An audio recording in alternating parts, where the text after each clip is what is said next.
10 more. Indeed. Yes, we do. I just want to give it another minute or two.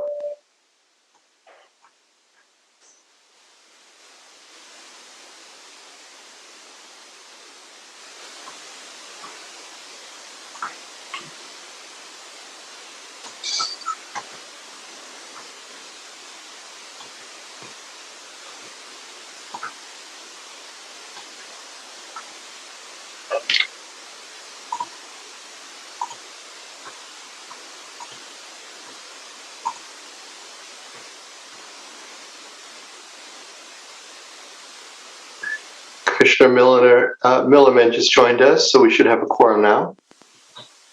Yeah, thank you.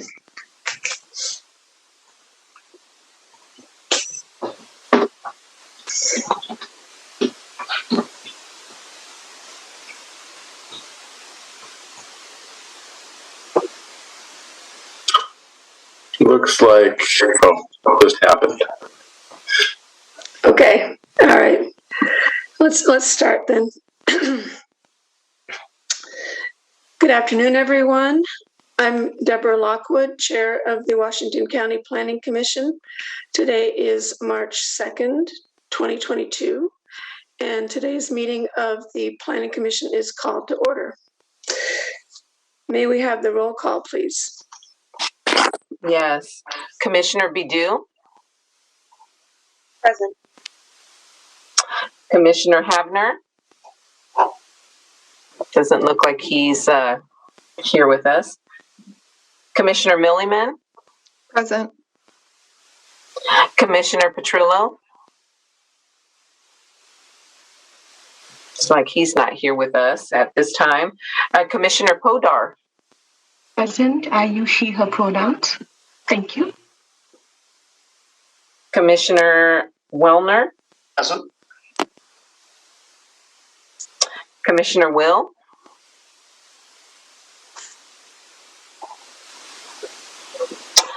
Vice Chair Dye? Present. And Chair Lockwood? Present.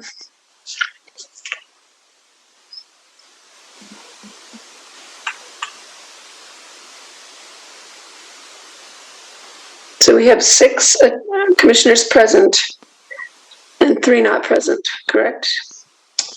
That's correct. And that we have a quorum. Mm-hmm. So let's move on to our director's report. Thank you. I would note, looks like Commissioner Petrillo is here. So. All right, welcome. Present. Thank you. So yesterday, the board had a hearing. Well, actually, it wasn't a hearing. They had a meeting on Ordinance 882, and that was the tile flat ordinance that you heard earlier this year. So they voted to engross that ordinance, which they added some language to the TSP that kind of supports tile flat road and making this change. So what that means is they're going to have 2 more hearings on it, but those won't be until July 26th and August 12th, or August 2nd, I'm sorry. So I wanted to also kind of share some thoughts on, I thought it's appropriate, based not only on the ordinance that you're gonna hear tonight, but also on some previous ordinance, just kind of give you a summary of how staff comes up with their recommendations, just to kind of have that framework. So, and this is kind of the Reader's Digest version of this. So, first off, we certainly view our role as kind of the technician for sorting through all the different administrative rules and state statutes and existing county codes that may apply to any land use ordinance. So there's always thousands of words out there that people can interpret differently. So we kind of view our job as sort of that first filter to kind of go through all those different rules and figure out a way to reasonably decipher what they mean and respond in a legitimate way. We also see our role as trying to sort through all the legal things that might be out there before an ordinance shows up to you. So talking with county council and others on just to make sure whatever ordinance you're looking at is legal and that we've kind of vetted it with the attorneys. We also consider previous county policy that's on the books, and that there's state law that says you have to be consistent with previous policies. So that's something that guides our recommendations quite a bit.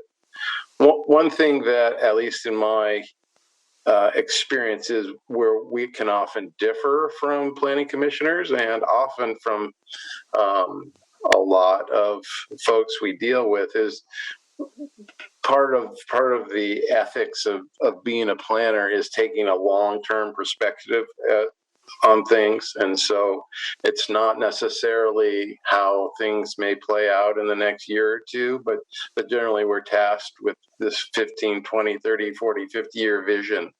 And that's sometimes very different than how other people look at the world, I've found.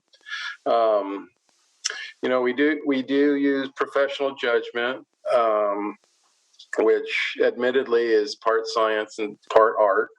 And the artful part sort of recognize that there certainly is a human element here, and there's a little bit of subjectivity. We do our best to be unbiased and objective, but we also recognize that no human being is completely unbiased.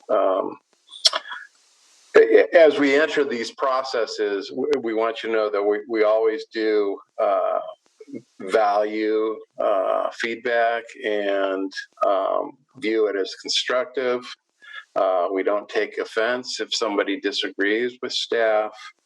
We certainly champion having the open dialogue and discussion about things.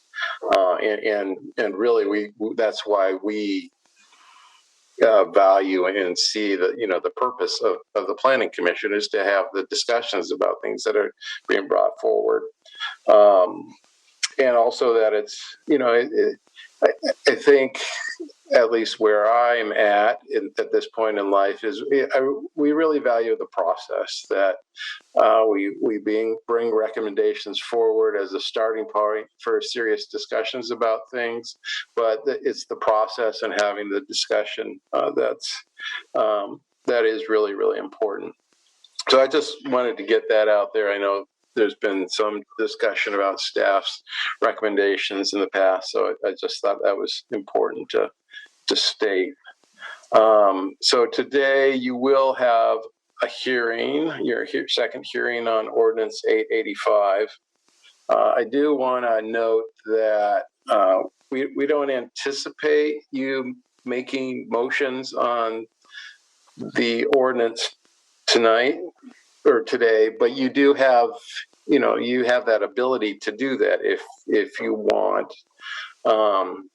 We know that it's complicated, and making getting to a firm Planning Commission recommendation ultimately on this ordinance could be a little complicated.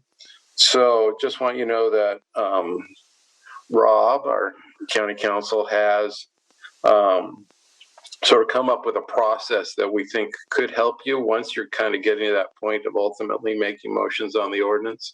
We don't need to go over that today, that suggestion, but if that's something you want to do when I'm done, if anybody wants to ask him to kind of go over his thoughts on how you might go forward, I'm sure he would respond with a smile. So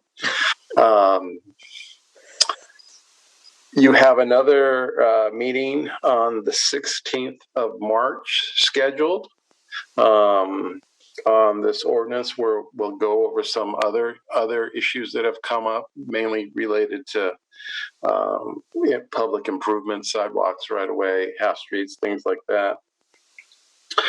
We have talked previously about a meeting on the 30th of March. That's a special meeting.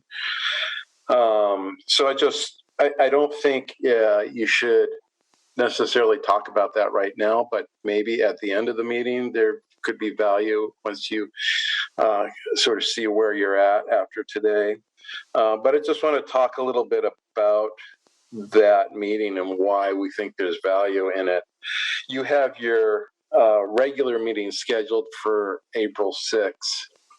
The board has sort of changed the time it takes for when we need to get all the documents to them prior to them hearing something. So if you don't take final action until April 6th, we won't have time to necessarily fold your recommendation into the staff report that goes to the board for their first hearing.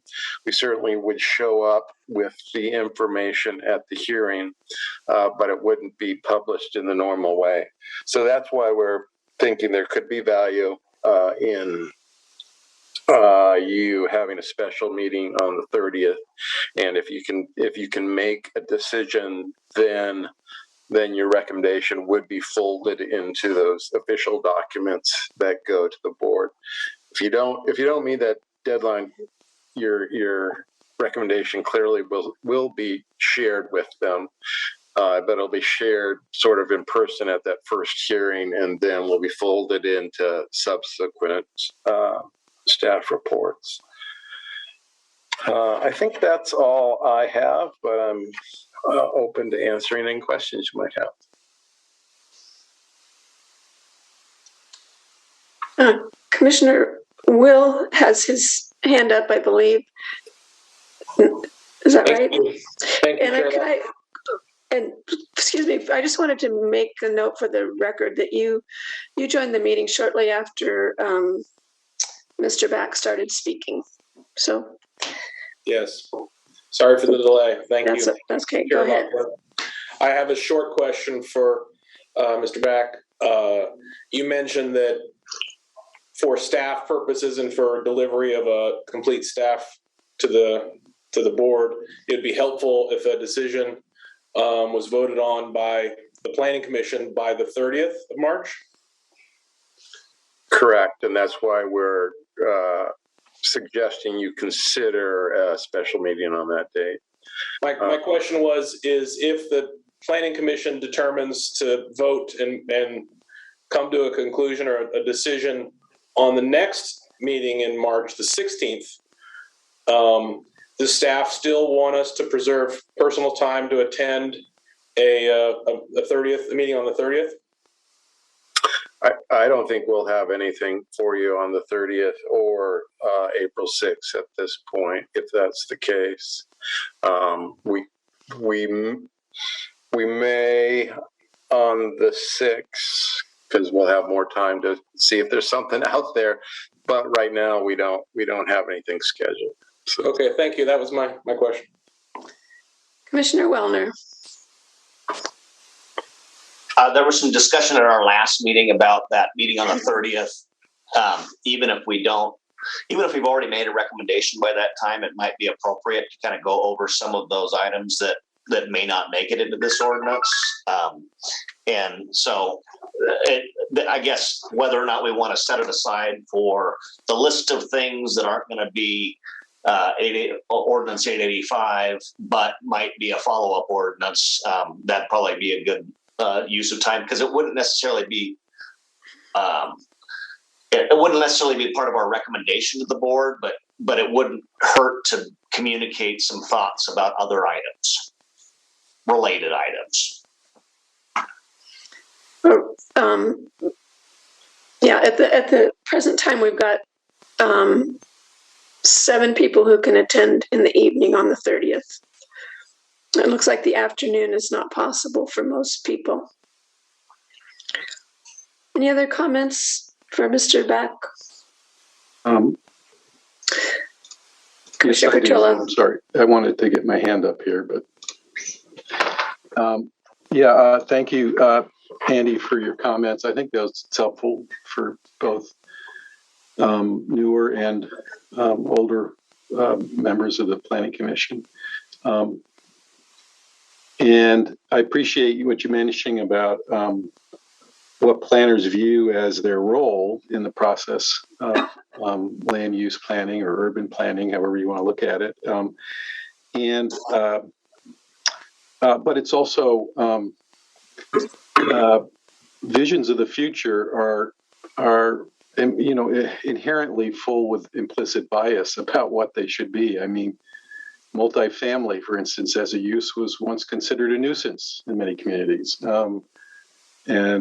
or the highways that were built through urban areas throughout the country in the late 60s and early 70s that devastated or removed communities that were viewed as being dilapidated in the whole model cities approach, which every major metropolitan area in this country has scars from that. And so planning is a challenging and unique art and science in that, but it is subject to the same fallibility. All of us are, and of making mistakes, or at least, and so just recognizing that they have a charge to look to the future doesn't necessarily mean that vision for the future is necessarily merited or substantiated. It's it could be based on all sorts of cultural and sociological and economic assumptions and values, which may not be appropriate for what the future vision of the community needs to be. So I'll just leave it at that.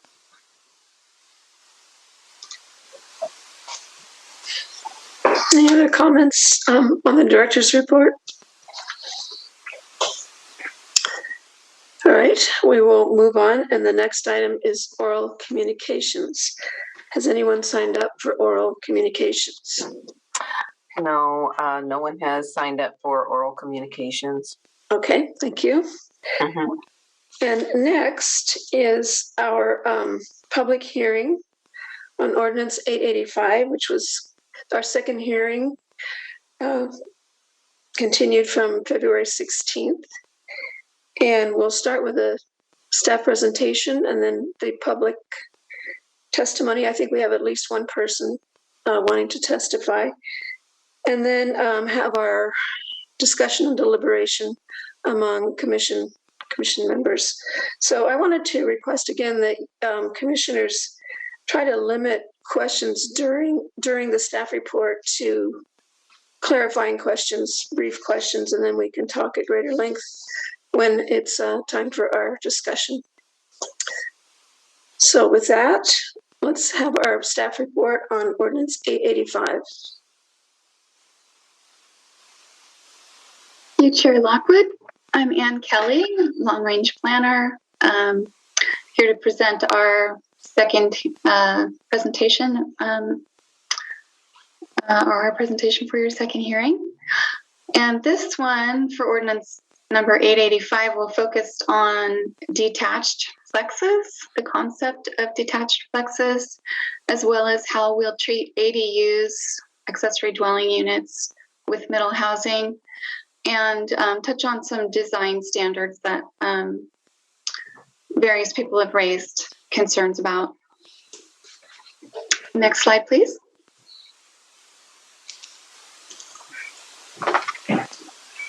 So we'll begin just by looking at the detached flex concept and look at the accessory dwellings and design standards. And after each, we'll have a little landing spot where we can have some conversation and questions.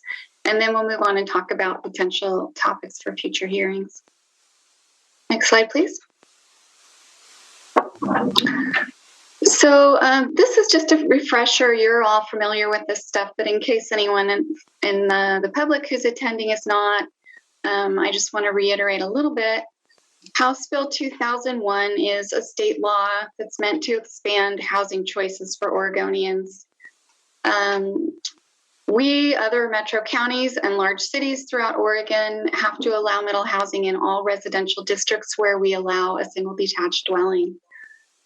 We have to adopt our standards by June 30th, or the model code will apply directly. We talked a little about model code last time. And our standards have to be from the rules or the model code, or the same as we apply to a single detached home in the same district, or less restrictive than any of those. So overall, the standards cannot discourage middle housing through unreasonable cost or delay. That's an overarching requirement.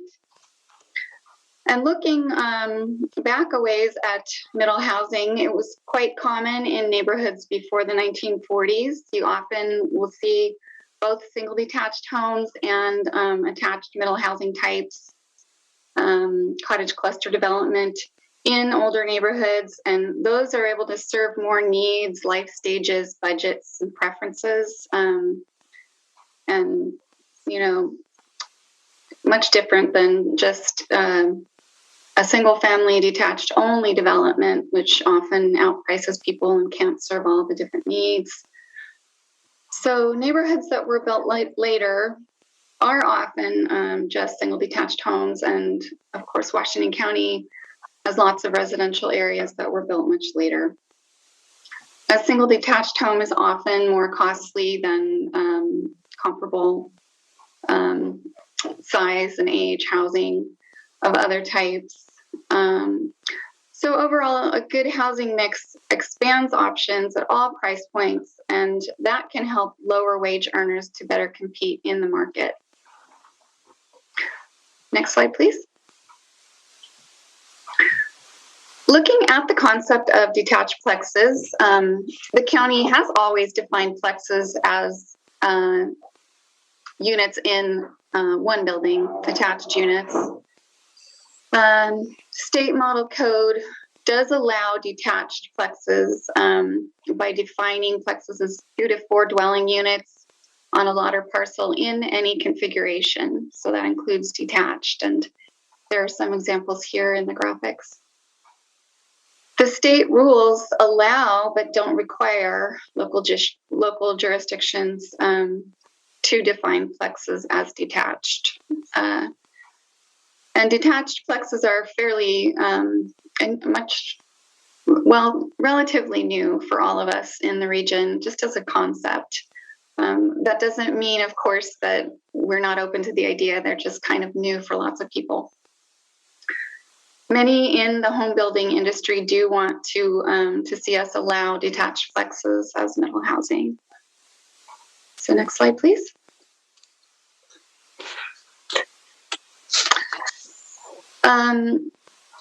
Our proposed standards currently do define plexes as attached units, as the current code does, but they do look to add design flexibility. We are reducing the existing shared wall requirement for attached units. It's now 50%. We're dropping it to 25%. We are providing a similar alternative to detached plexes within the cottage cluster standards that we've proposed.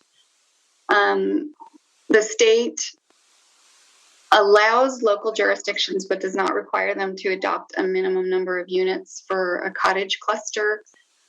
And if they do adopt them, they have to start at a minimum of 3. We're not adopting them at all. So we're leaving that open to the developer even to do 2.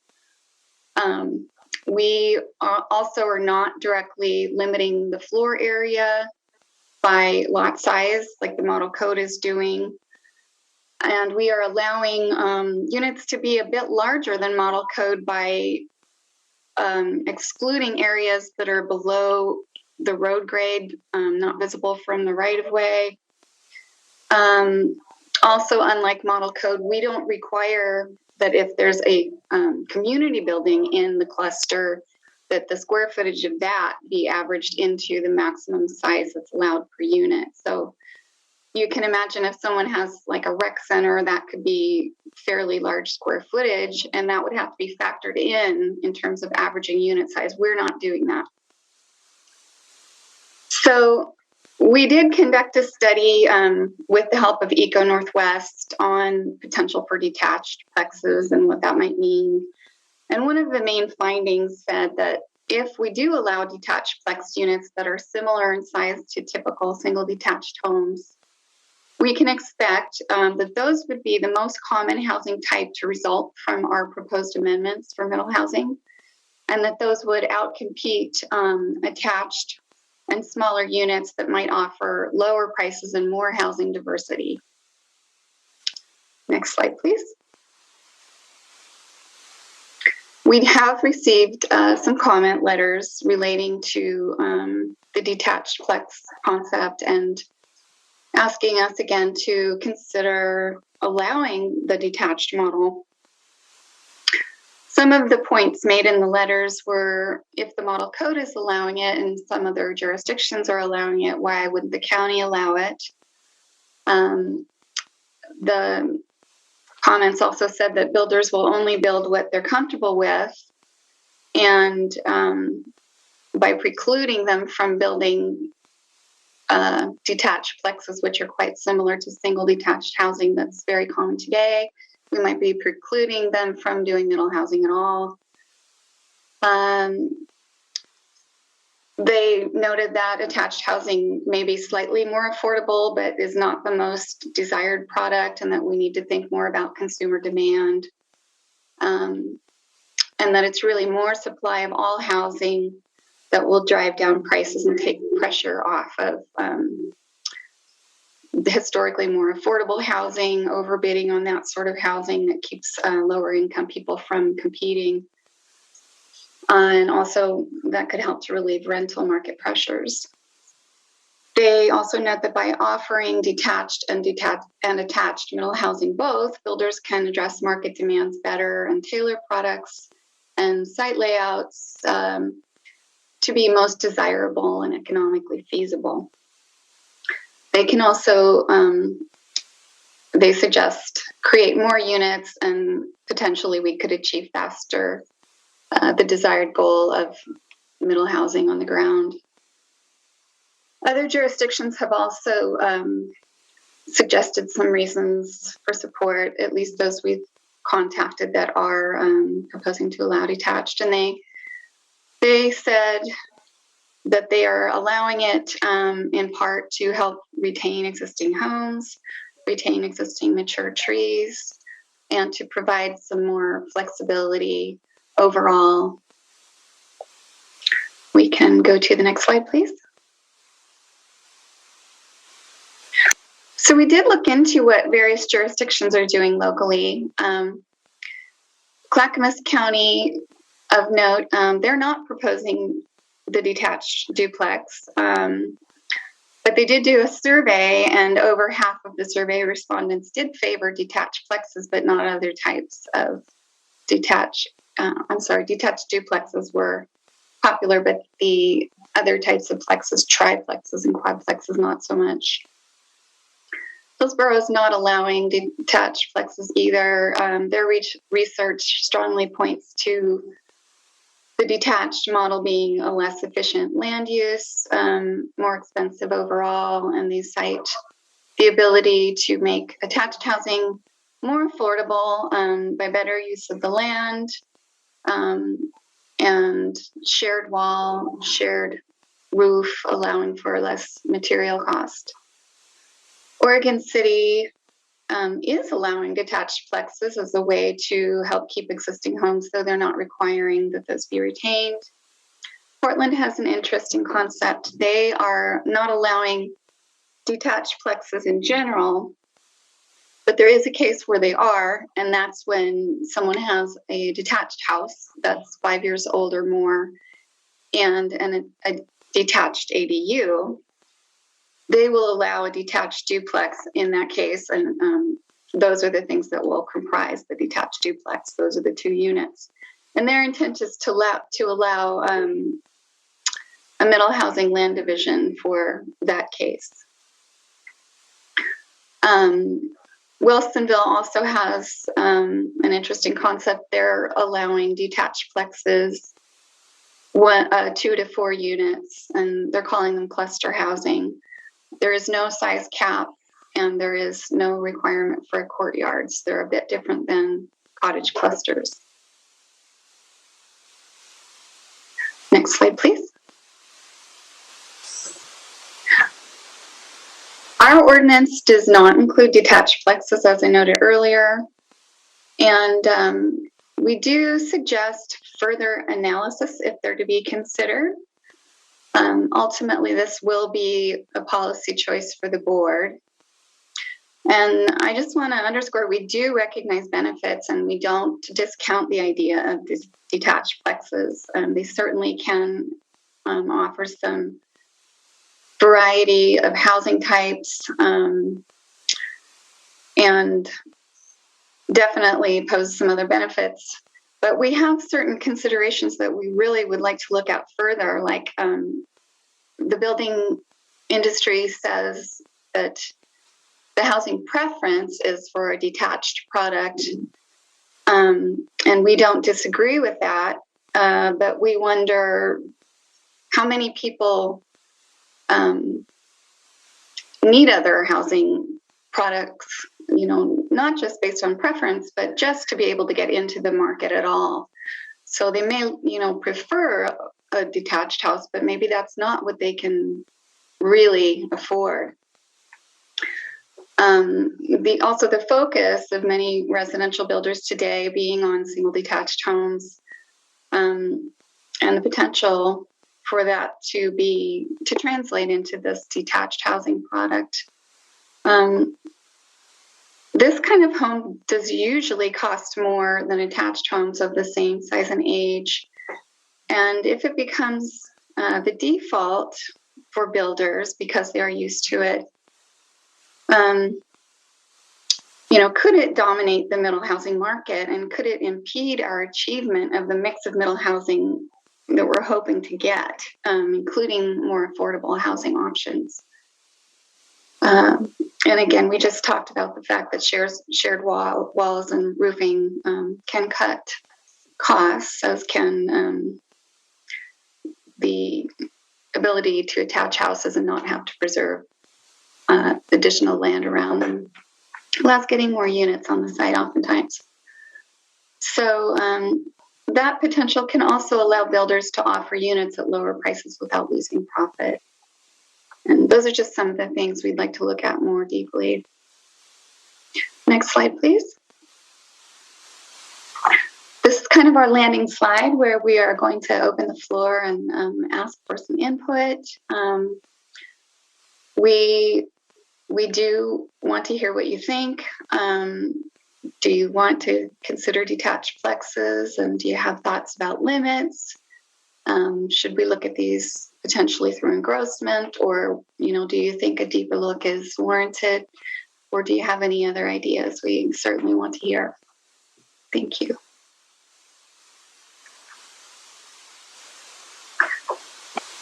And I can't see hands raised, so Chair, if you can, I would love. Okay, thank you, Ms. Kelly. I see Commissioner Wellner's hand is up. I just had an initial question, Anne, and thanks for that presentation. Has staff looked at, I made some comments at the end of my letter that basically said I think that there's some limited changes that need to be made within the code that's been drafted by staff in order to accommodate detached plexes. Has staff looked any further at that to determine what changes may actually be necessary? We have looked a bit. We do hope to do further assessment. it's wonderful to get the comments, and we certainly want to react to them to the greatest extent that we can. These are things we've been looking at for 2 years, so we do want to be able to respond thoroughly and make changes that best suit everyone's desires. But we have put a lot of analysis into this, so some things we do need to think about a little bit more deeply.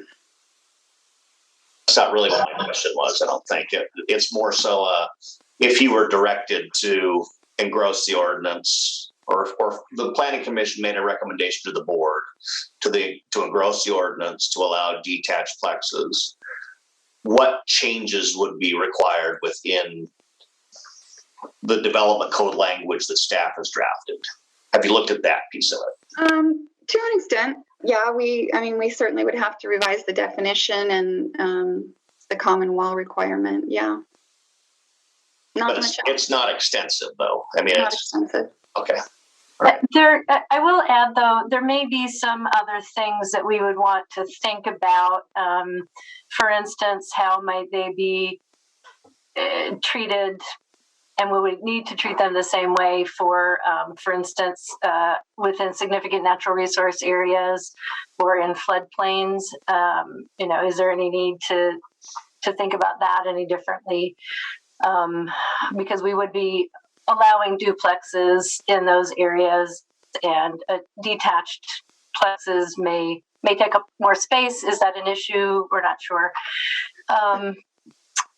So there may be a couple other spots where we just haven't been able to thoroughly think about, that we might want to think about what the implications would be with detached units. But there could be a simple-ish way to allow them, barring any other possible issues with it in the code. Yeah, so if the question is simply just the minimum to allow them, there's not very much to do. We have looked at some of what Teresa suggested, and the consensus among jurisdictions that we've spoken to is that they need to be treated the same whether they're detached or attached. They fall under the definition of duplex as middle housing, but we would need to really look into that deeper in terms of legal potential. Thank you. Commissioner Will. Thank you. This is a question for Ann Kelly. I saw in your presentation a statement. I think it was an assumed statement. I'm asking if staff has actually found studies to support this statement, or is it only assumed that the statement was one of the benefits of not allowing detached duplexes or triplexes is the process of attaching them actually saves materials or costs. I think that seems like an assumption, because if they were detached, they would be 6 feet apart, and so you would save material because you would be building the product narrower. This comes from a study that Hillsborough just did on their middle housing work. It's also something that we've heard in interviews with builders in the past. We've been working on various housing changes since 2018, so we have been speaking to builders since then about related concepts.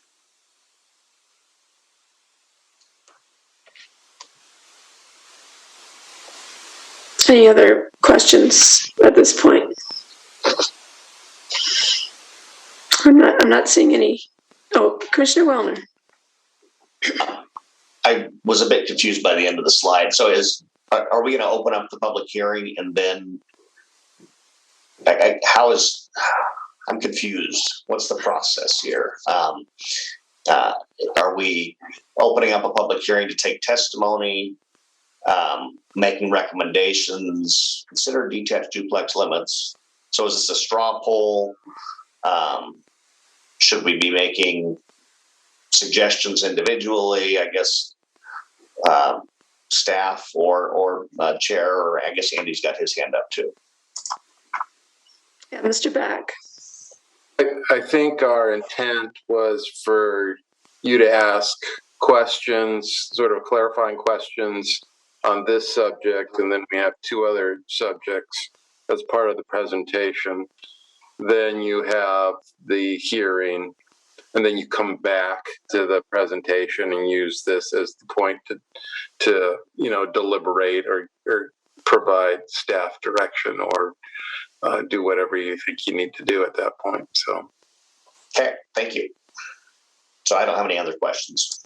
Well, that sounds great, Andy. Thank you.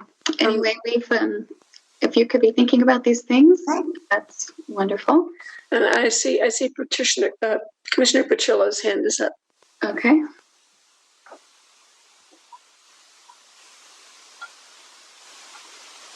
Commissioner Petrilla? I think you're muted. What? This is for staff, for Ms. Kelly, if maybe particularly.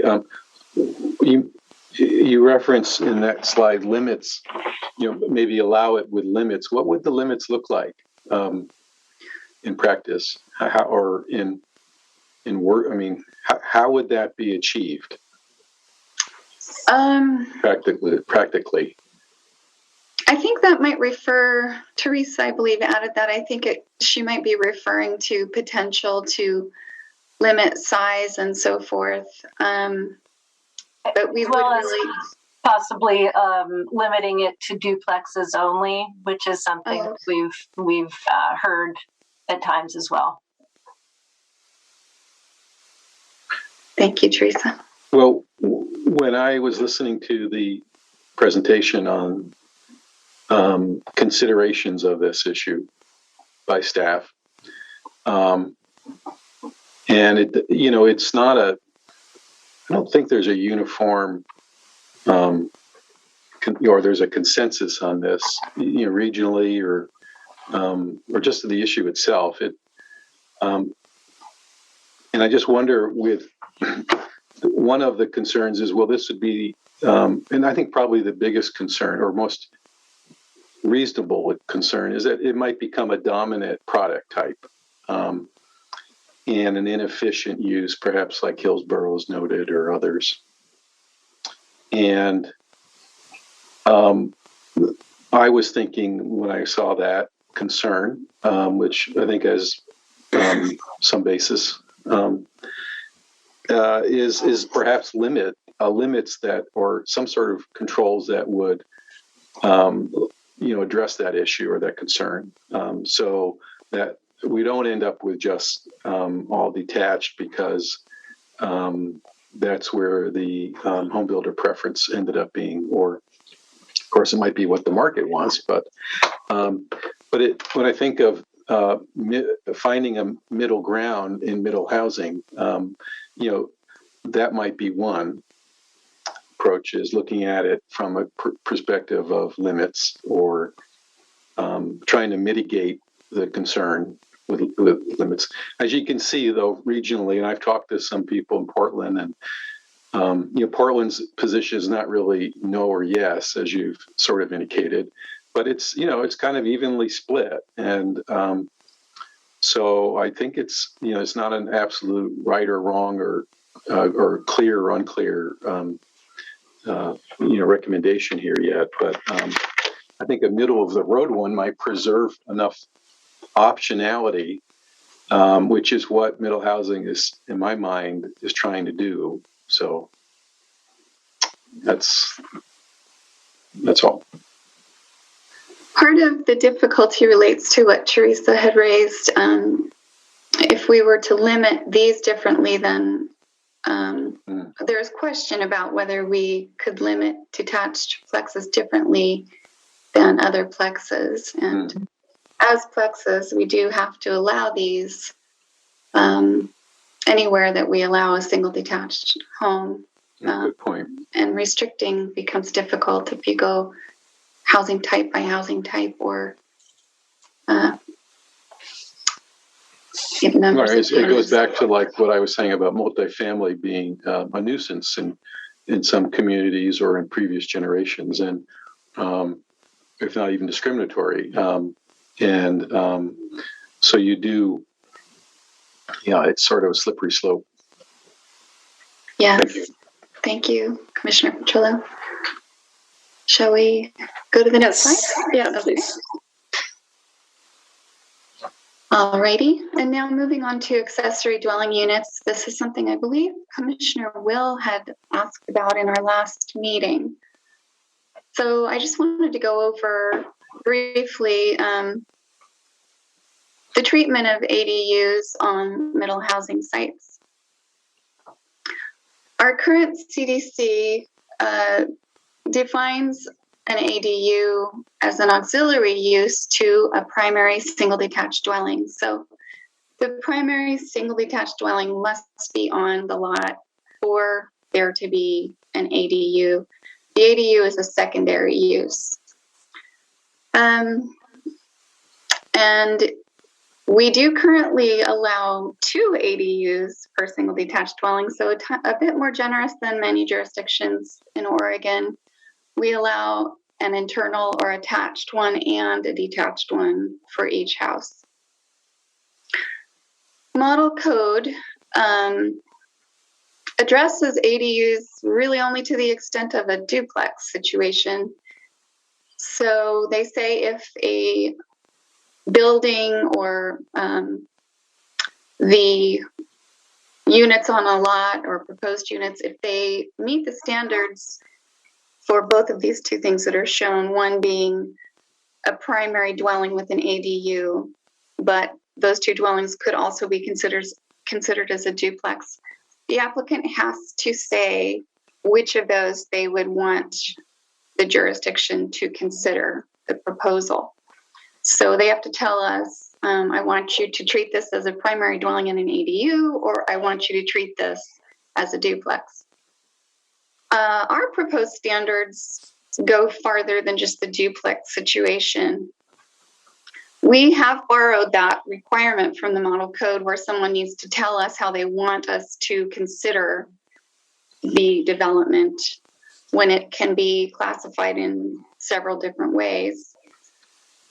But we have extended this to provide clear ways to retain an ADU for almost any middle housing type. The only type for which it wouldn't work is townhouses, middle housing townhouses, and that's because middle housing land division criteria only allow for 1 dwelling per resulting lot.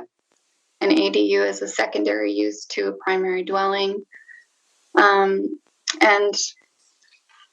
bottom line is HB 2001 doesn't consider an ADU to be middle housing, so it wouldn't really be eligible for its own lot.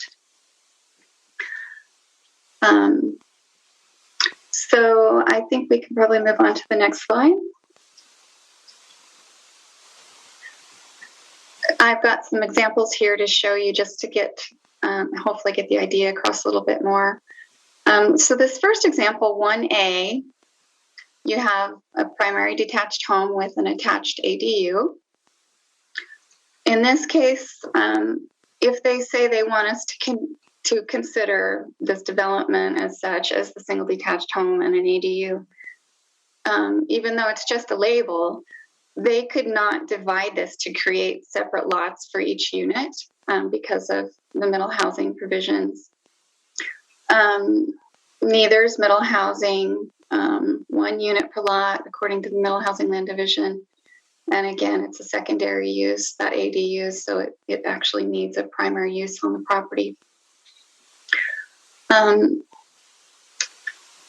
If the ADU, exists, this is the situation, and if it's added to an existing single detached dwelling, there would be no requirements for sidewalk, right-of-way, or additional on-street parking as part of our current or proposed code. If they built both of them new, of course, the single detached home would trigger right-of-way, sidewalk, and parking requirements based on what we've proposed in draft standards. If we take that same configuration and the applicant says, I want you to treat this as 2 duplex units, options open up.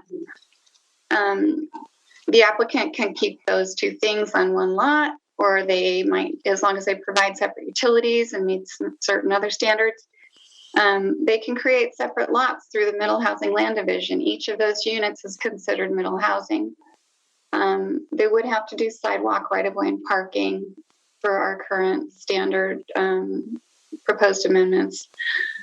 And where there is where the lot size and space would allow, they could also treat each unit as one in a triplex or quadplex or townhouse development and add more units. So there's much more potential when they can call these things middle housing. Next slide, please. Here's another example. The same configuration in both 2A and 2B. The applicant says, I want you to treat this as a single detached home and a detached ADU.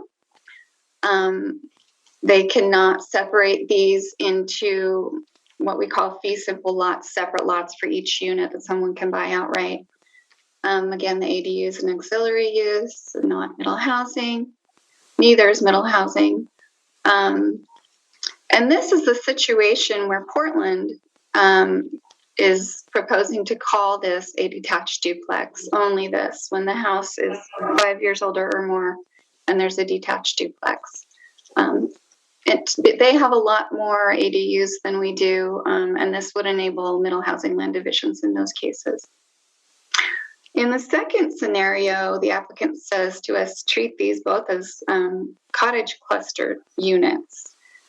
Those could either be on one shared lot, or they could divide each one onto its own lot.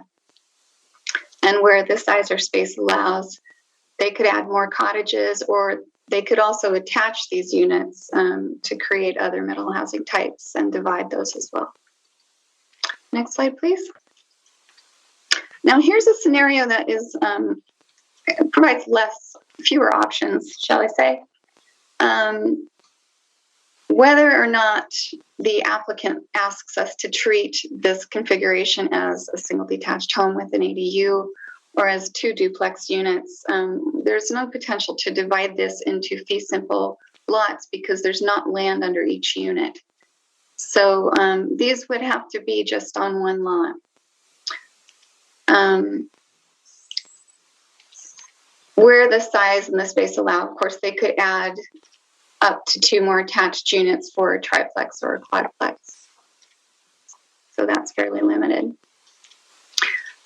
And in this fourth example, we have a primary dwelling originally sitting at the front with a duplex behind, and someone converts the front dwelling, the primary detached dwelling, into 3 middle housing units. So the triplex units become middle housing, which would trigger sidewalk, right-of-way, and parking requirements under the standards we've proposed. The accessory dwelling unit would not be an attached unit, so it wouldn't be that same middle housing type as the plexes. It would still be an ADU.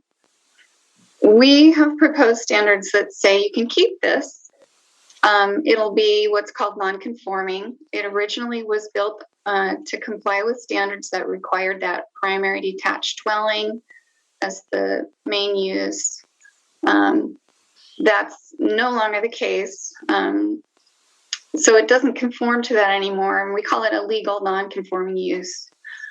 So it could be kept, but since it's not a middle housing type, that precludes dividing in this situation too.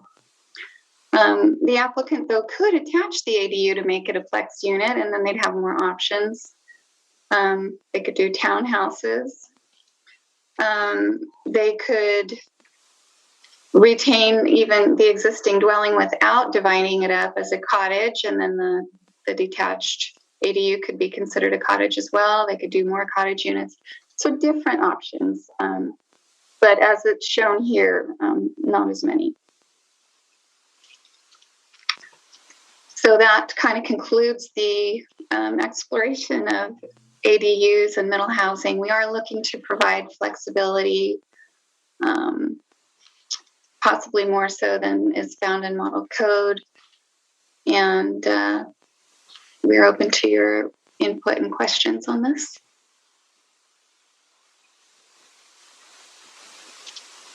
Commissioner Wellner. My question is, why does the ADU have to count, or does the ADU count as one of the units that are allowed? Yes, it does. And this is something supported by both the rules and the model code, and that we've talked with DLCD and other jurisdictions in regular forums about over the 2-year period that we've all been working on this. Does it have to? DLCD feels that it does have to be, and we would agree. We can talk more about that with council. Did they give you their reasoning at all? I mean, is it tied to density? ADUs aren't middle housing. You can make them look like middle housing if you do certain things as you just described.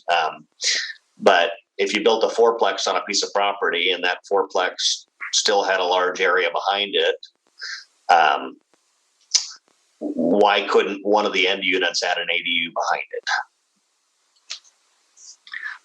Why couldn't one of the end units add an ADU behind it? Our code doesn't allow for an ADU with an attached primary dwelling right now, so it's part of our code. That's a problem with that. Moving on to another part of your question, nothing in the rules or the model code requires more than 4 units on a lot where a plex is proposed, and the model code is limiting it to 4 units. There may be flexibility to look into this further with council, but I believe that the intent is to protect neighborhoods from overdevelopment, although that's in conflict somewhat with the lack of a cap on cottage cluster units and the high density allowed for townhouses. Well, and I know this isn't deliberation time, but the reason I'm asking the question is because there's different ways to approach housing affordability, and there's products that we've been toying with that have been, so when you build, for example, a 3-story house, and that first story is generally garage space and an entrance to the house and stairs up to the main living area. That garage is only usually about 20 feet deep, unless you do a tandem, but if you can do a 2-car, it's only about 20 feet deep side by side. It leaves 20 to 30 feet behind the garage of living space. And that living space can be potentially designed with a separate entrance along the side of the house. It can be designed as a separate apartment. Obviously it could be many things. It could be a workout room. It could be an office. It could be many, many things, but it also offers the potential to be identified as an ADU. And if it is, then you create a unit that is more affordable. And then you also create an income stream that makes the whole house more affordable for the buyer. So it actually creates a lot of opportunities for multiple residents. I don't disagree with you, and I should say we don't disagree with you. And we've had the potential to look at ADUs with attached primary homes on our list since about 2018, just as a consideration to explore further. We did start way back when at looking at alternative home types and how to encourage those and how to facilitate those as part of this ordinance, which is specific to middle housing. And since ADUs are not considered middle housing by the state, it's probably not something that we would look to expand as part of this ordinance, but it is definitely something that's been on our list of to-do items to look into. But it's never quite risen to the top. Well, HB 2001 came along while that idea was rising. So we've had to largely focus on meeting at least the minimums and trying to build in what flexibility we can in addition. Okay, thank you. Mm-hmm, thank you. So I just wanted to check that. I'm not sure if we answered the question and whether you would like us to come back with sort of, you know, where in the administrative rules says we can't do this. Is that sort of your question, Matt? And if it's unclear, then I guess the next question would be, well, if it's not explicit saying you can't, do we want to, or do we want to as part of a future ordinance? It wouldn't hurt to have some more feedback on it. I've just had this vision of, I mean, even if you create 4 units through middle housing, what would, if you've got space in any one of those units to create an ADU and create a living space that really could be something affordable, why not do that? I mean, I don't see the reason to not do it. Yes, it means another car in the neighborhood. It means more density.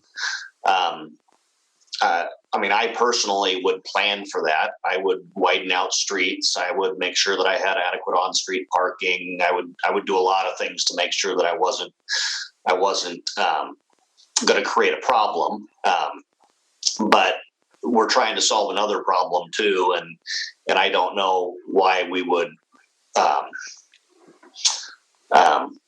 just assume you can't. So if there is a clear DLCD reason why we can't, it wouldn't hurt for us all to understand that. I think that this is a big topic, and it would be really good to put in that meeting. The focus of the meeting that I think you suggested, where we look at future ordinances. I would say that because ADUs are not middle housing, and there can only be 1 unit on a lot per the middle housing land division, definitely middle housing land division would be a problem. And I don't know that someone could put an ADU in middle housing townhomes that have been divided because of that. I mean, I would think not. But I will point out, I mean, the interpretation is that any of the units on the property count toward the maximum number of units or the maximum density, but we're not required to cap the number of flex units on a property. We are allowed to. So if we weren't doing that, you know, it wouldn't really matter whether the unit counted toward the maximum, because there wouldn't be a maximum, or the maximum might be higher. So I do want to just say that for transparency. Okay. Commissioner Will, you've been patient. Please go ahead. Thank you, Chair Lockwood. And Kelly, I actually have probably one question for each of the slides. Maybe we start with the slide, the one backwards, example 4. The graphic here is very great. I appreciate you showing it. Can we imagine that the front structure is only 2-unit plex, not a 3-unit plex as shown? Mm-hmm. Did I understand the draft code, you know, version that the staff has showed us that would not be allowed? When I read it, I understood if you're coming in to take your existing house in the front and convert it to a duplex, if you have an ADU in the back, you're not allowed. That's correct. Why is it allowed to turn your existing house into a 3-plex and let your ADU remain? But if you want to take your existing house and turn it into duplexes, which is actually more likely, people will do that, take their basement and turn it into a duplex. Why has staff made it not allowed? I think it should be allowed. This is coming from state definitions and from the model code. Model code limits a duplex to 2 units on the site. and a triplex or quadplex to 4 units on a property, including any existing. So again, it's a function of the cap. May I stop you for 1 second? So I appreciate if you wanted to take your house and convert it into a duplex and divide it, that it would become a problem. Yes. But if you're taking your house and dividing it into 2 units, there's a total of 3, which is 3 units are allowed. So why not 3? Yeah. We wondered why the state chose for a cap of 4 for both the triplex and the quadplex too, but that's what we are allowed to use if we use a cap. So I can't answer you fully, but I do see the problem, and this is why I pointed out that they potentially could attach the rear unit. In the same case with if they split a primary dwelling into 2 units and attach that rear structure, they could end up with a triplex and they'd be fine. These are just some of the oddities. And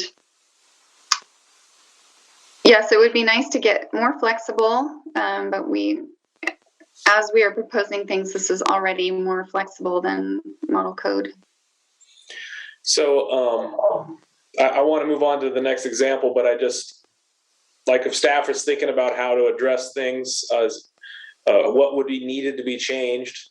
I know there's that section, and I think it's a copy and pasted in every zoning district, but it's where it says, you know, in a duplex, the maximum number of dwelling units is 2.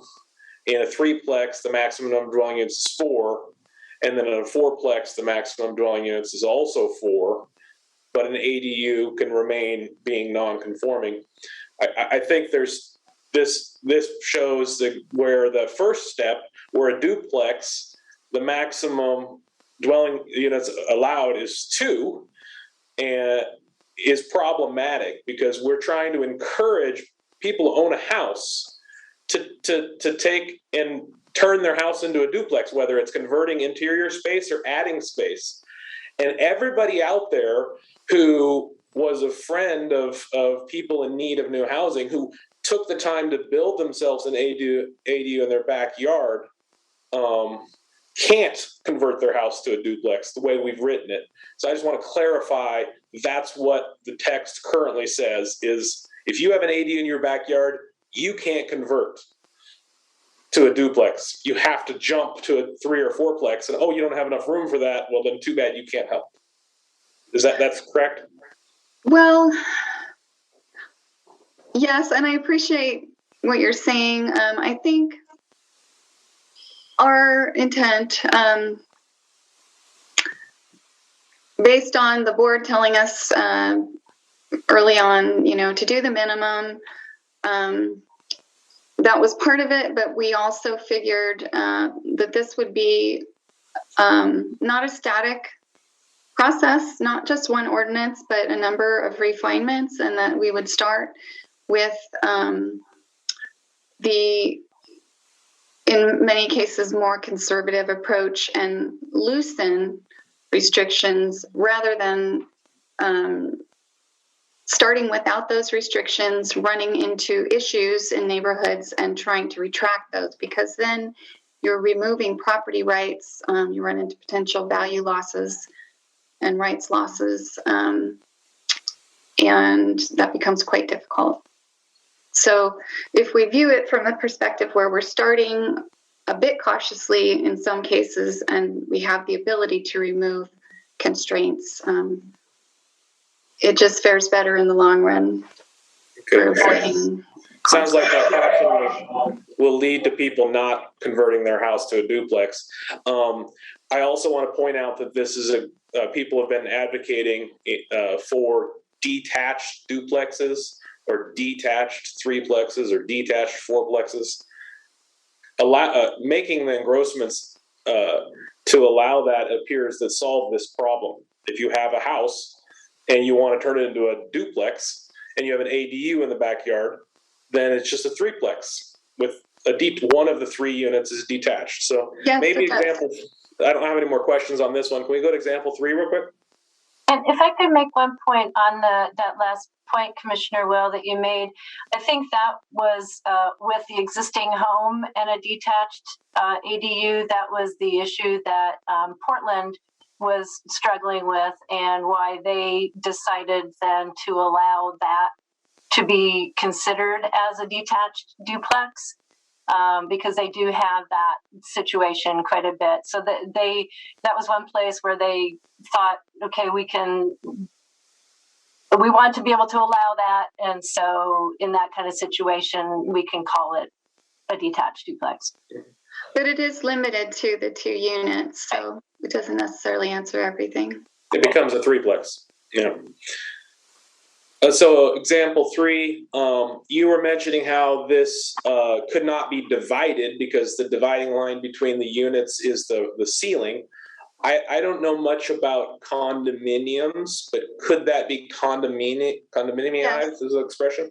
Yes, it could. It's yes, it just couldn't be a fee simple land division where you're buying your own property, your own ground. Okay. Right. So I just want to point that out. That's awesome that it can be. Example 2, I noticed that this graphic shows the existing single-family detached dwelling as very narrow. And I don't have a new question on this, but if you showed that dark gray building in the front as very wide, it would prove the concept of that building in the front is demisable in itself, and how to deal with that existing ADU in the back. So I just want to point that out, that this looks like it's a tight spot, but as Commissioner Wellner mentioned, there's sometimes larger houses that have lots of big backyard area. Yeah. I don't know if you have a comment on that, but we can go to example 2 if you don't. Or example 1. That's fine. Yeah. This is an example of an ADU that's attached, and you were mentioning that the applicant would have to tell the staff when they come in for their middle housing application, which way the staff should treat the ADU as to stay an ADU or to be treated as a plex unit. Has the staff looked at this exact same graphic, but the desire of the person is to take the existing dwelling and make a threeplex? So to the left of 1A, adding a dwelling. So the existing dark gray becomes a duplex, but the resident in the existing dark gray and whose grandma lives in the attached ADU, maybe they still want their grandma to live in the attached ADU, but they're trying to add a duplex unit to the left. Have the staff considered that? Yes, we have, and it's sort of discussed here, but the middle housing land division rules would preclude division of any of the property with the ADU not being middle housing. And our current code does not allow an ADU with an attached primary use. So it would be tricky. I mean, if it were... Would it be required to be a threeplex? Would it require to be a threeplex?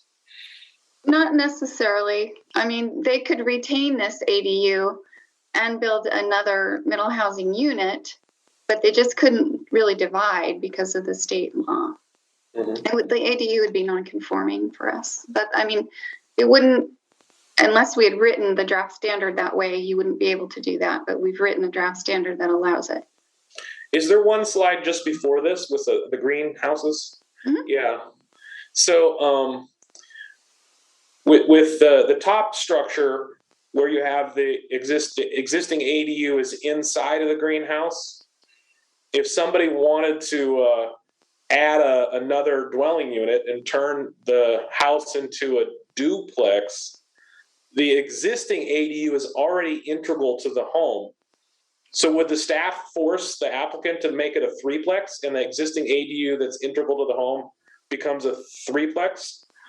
Or would the ADU need to be torn down and not be allowed to remain? This is what the discussion is primarily about, is that we are allowing these ADUs to remain.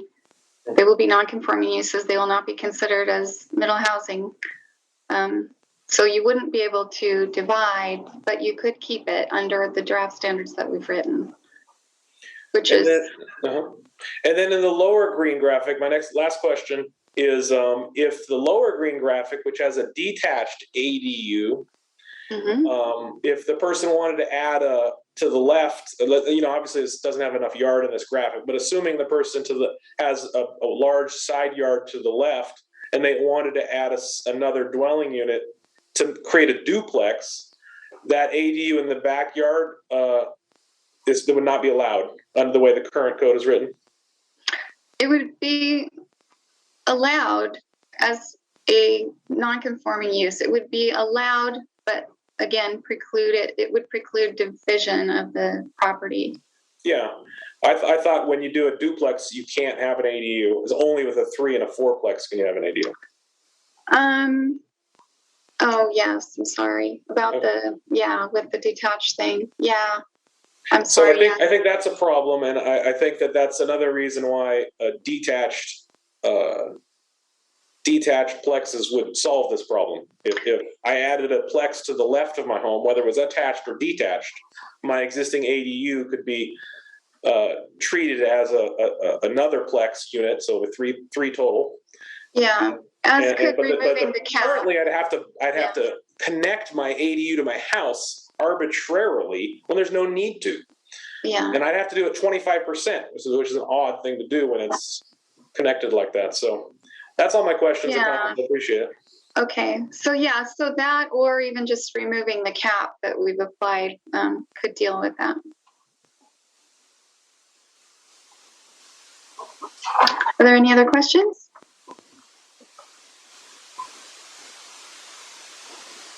Okay, I'm not seeing any. Okay, shall we move on? Yes. Okay. So now moving on to design standards. The model code standards that we've proposed the CDC standards we've proposed do borrow from model code. We've refined them in many cases for county context and ease of implementation by our staff. We have a certain set of objectives. This is only a partial list. We want to require design elements that are typical to a single detached development. We're not able to exceed those that are allowed by the state. Oftentimes we have to require something for a single detached home in order to be requiring it for middle housing. So we also have to balance that issue. We don't want to be excessive with a single detached home. We want to avoid being overly prescriptive. Based on the conversation we just had, I know that seems odd, but there is a bit more of a prescriptive nature in model code. We don't want things to be too difficult for our staff to implement, and we have to be clear and objective in our standards for housing. So moving on to some of the comments we received, proposed window coverage standards were one point of, I don't want to say contention, one aspect of our standards that both Commissioner Wellner and the HPA raised, and also Commissioner Petrillo thought that the 15% requirement, 15% of a wall surface requiring windows, windows on 15% of the surface might be excessive. And we have heard from builders previously, and also from Commissioner Wellner, that certain facade requirements, including the window placement requirement and coverage requirement, can make it difficult to design the interior of units and to accommodate supports the way that they need to be accommodated by building code. So this is not anything new to us, and we do recognize that this is an issue. We did we did invite suggestions for an alternative percentage that could be used. And then Teresa and I went and did some further research, and we actually would like to suggest a reduction, and it's somewhat based on Wilsonville's code, but more simplified. So for a 1-story, the front of the unit would only need to have 12.5% window coverage. And for a street side situation, any building would just need a 5% window coverage. And the other cases would be 15% on the front. 2-3-story would be 15% on the front, 5% on the side. 1-story would be 12.5% on the front, 5% on the side. So we just wanted to put that out there as a potential. Commissioner Wellner? Is it just for a front or side facade, or what about a rear?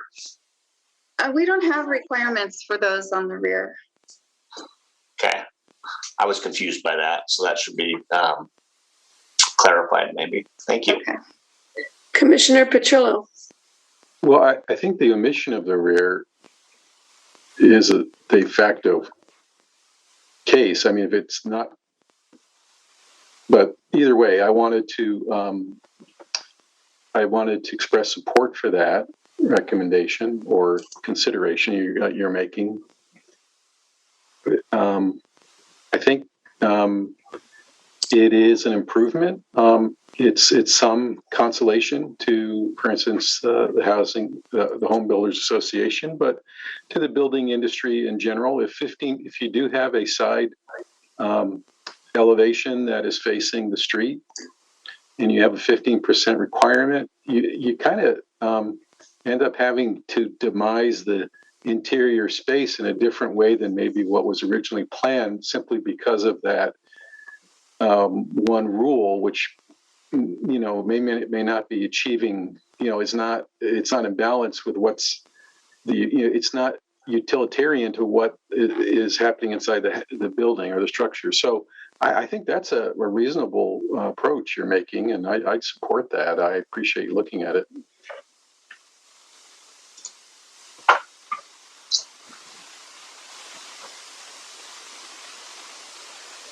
Okay. I think Commissioner Wellner. Yeah, I would support that as well. Thank you.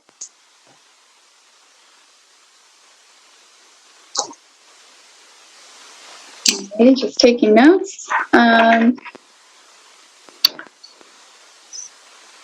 So shall we move on to the next slide? Yes. Thank you. All right. The next point that we heard about was garage standards. We have borrowed those from Model Code. This table just shows what Model Code requires and what we've also applied for triplexes and quadplexes. I have a clarification question. I'm sorry to interrupt. Okay. This clarification. So, Chair, can I address that? Please go ahead. Ms. Kelly, just so people understand, or could you clarify from my understanding, the Model Code sets forth some design standards, correct? Yes. However, the ordinance or the statute itself does not set forth design standards. Is that correct? So we could choose to have no design standards if we wanted.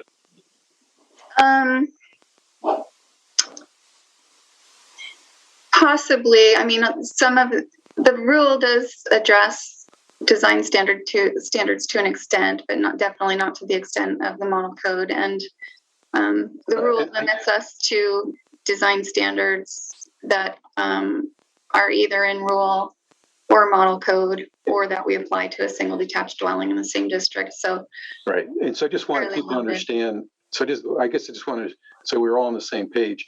the model code isn't the statutory requirement. We can't exceed the model code standard in terms of design standards. We Right. can do less than that. And I said we could have nothing, but maybe that's not the case. But the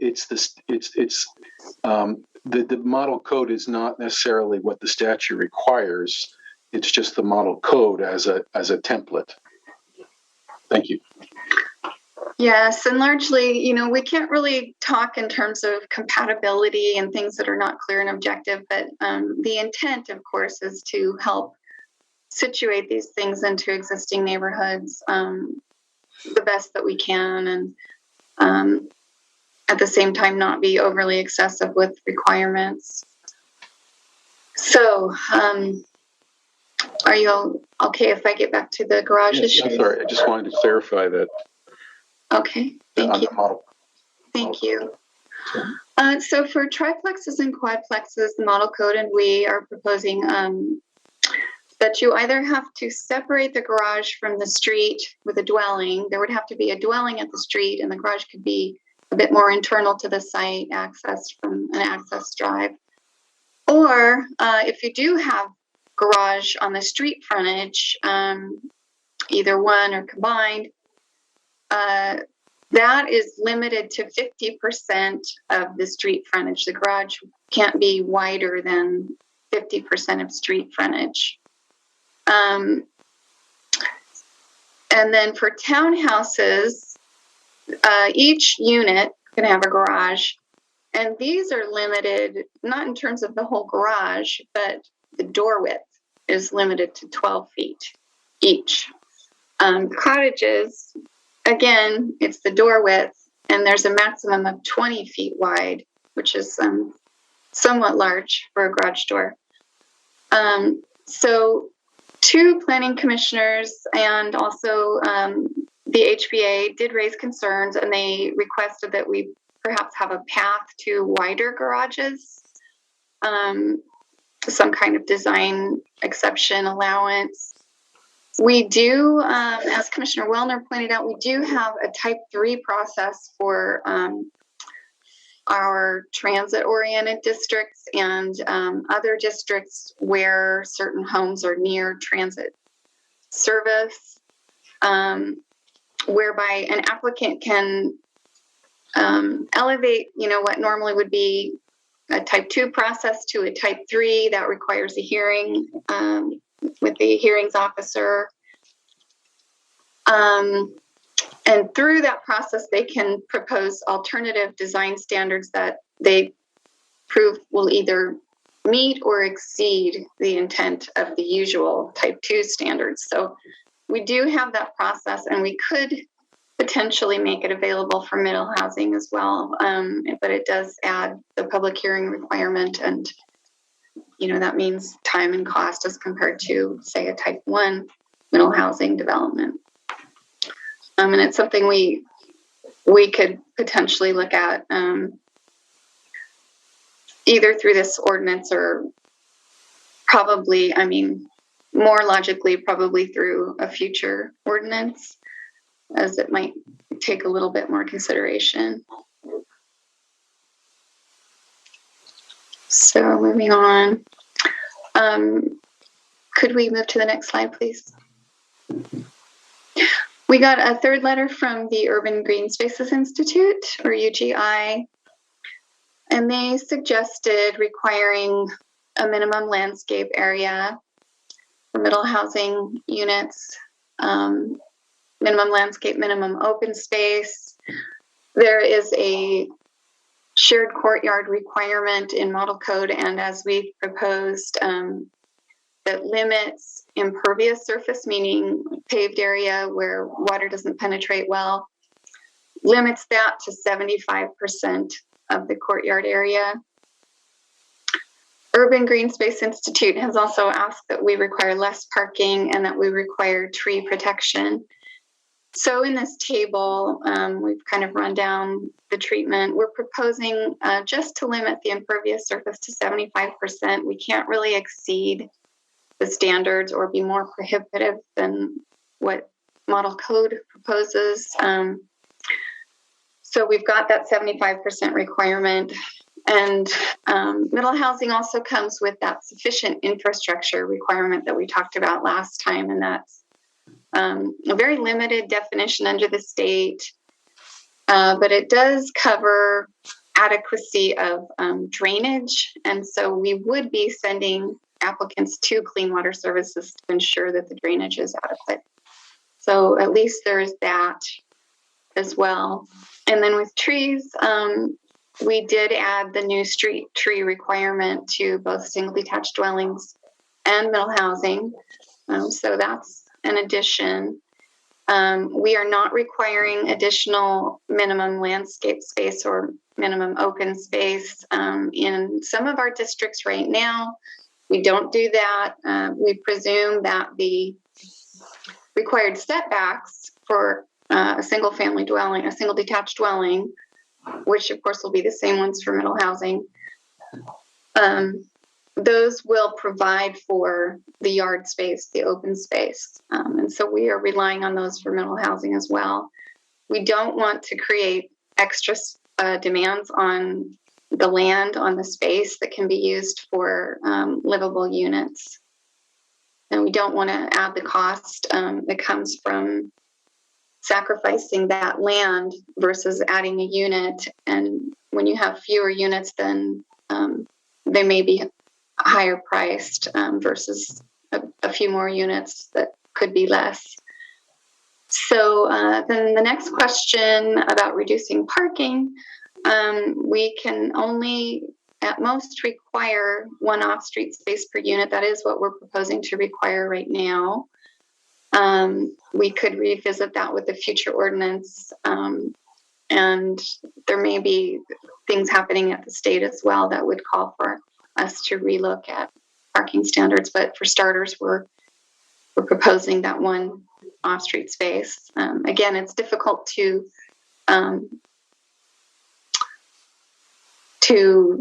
for example, say we're not requiring any parking and then later on have an ordinance saying, oh, we're going to require parking after all. It's easier to remove requirements as you go forward. State rule does limit the extent of standards that we can apply to middle housing, as we've discussed. And again, the board did discuss this with us early on. They want us to meet the minimum standards with this ordinance. We have looked to build in some flexibility and some additional provisions as well, even so, and we do hope to be able to refine some things later. I have a question. Okay.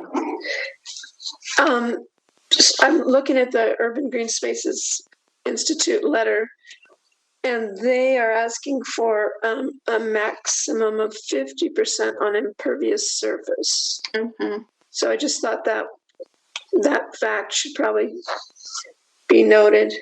Is there? Okay. Yeah. So we just said that they asked for less, but you're right. They did ask for 50%. But we really can't be more restrictive than what's allowed by rule, model code, or for. Okay. So you have to do 75.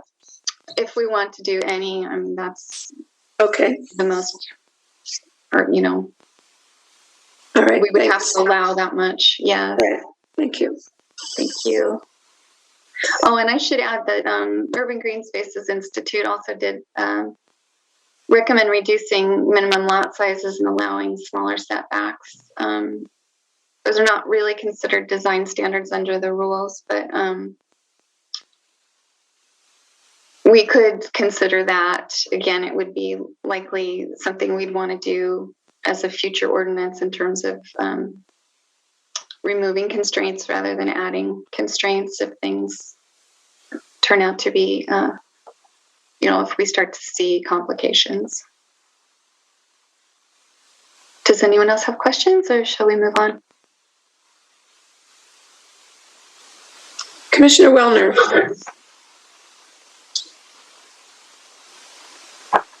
You're muted. Question on the garage facades, which was the last slide. And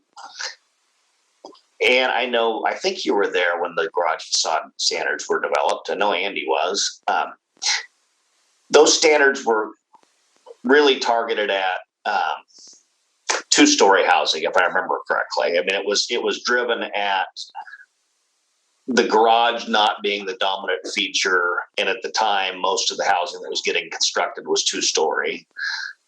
Does staff look at three-story as any different? I'm asking that because I do, because that's largely kind of been when I go through that type 3 process with the county, I do it because when you have a 3-story home, that first floor can be your entryway and your garage, much like what you see on that top example. But then the bulk of the house above that is what becomes the dominant feature. And so maybe garage facades are less of an issue when you go vertical with housing. Was there any staff discussion about where your facade requirements originated from in the first place, and do we really need to do it for middle housing? There has been discussion. Yes, I think it goes back a long way to the skinny house dilemma and to North Bethany design standards. And certainly in the middle housing standards, the emphasis is more on living space than on parking space. I can't say that we, as part of the middle housing ordinance, have parsed out how things could be different for a 3-story versus a 1-story unit. This top example here, I would not imagine that garage door to be much wider than what's allowed. Correct. Under these standards here. That's correct. But there's no reason why that garage couldn't be 16 feet wide. And it wouldn't, that garage door itself could be 16 feet wide. And it wouldn't be a 20 by 20 garage necessarily, but it would be a larger garage space to store yard equipment in. And if you had 2 Mini Coopers, you could park 2 Mini Coopers in it. I mean, you've got a gap, a range between 12 feet and 20 feet. And there's a lot of houses that get built with garage doors within that range. We've built a number of them in Washington County. In order to do it, you have to go through a separate type 3 process. And we've never, ever had a problem at a hearing showing a hearing officer, here's our plans, here's ultimately what we believe to be a design that is not garage forward, it's living space forward, and the hearings officer has always concurred with our approach and our design, and we've gotten a lot of compliments on it. So there's no reason, I think, in that top plan especially, why those garage doors couldn't be wider, other than this arbitrary 12-foot requirement. I don't think we're opposed to a type 3 process whereby somebody could potentially propose an alternative. We haven't proposed it as part of meeting minimum requirements as directed by the board, but it's certainly something that we could consider moving forward. Yeah, I'm just wondering, are they necessary in the first place? That's that. You know, I might chime in and just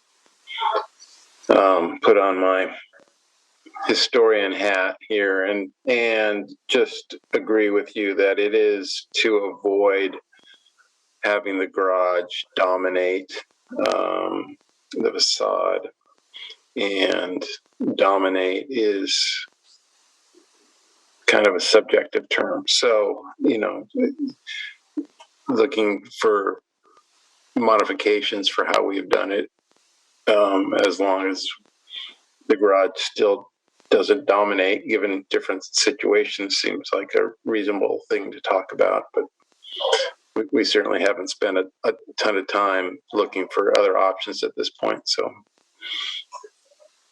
well, Mr. Chair, I do. I can wait for Commissioner Podar. Okay.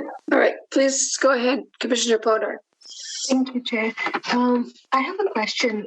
What if the garage is a dominant part of the facade, is there a problem considering that if livable spaces are getting smaller, multiple families are going to live together, people have things to store, and they don't necessarily, and if it's vertical due to, say, mobility issues or whatever issues, people cannot carry heavy things upstairs. They don't need to because they have to bring it down. So even a garage also serves as a dual purpose of not just parking cars, but also as storage. And we know that when families are living together, there is a bunch of things that people need to keep. We simple thing to just for consideration also is I was doing this report, this video for saving water for emergency. For 14 days, you have to have 14 gallons of water per person, plus for animals and all. So if there are a family of 4, they need to store water. Plus other emergency supplies, since we know that we are going to be facing an earthquake pretty soon sometime.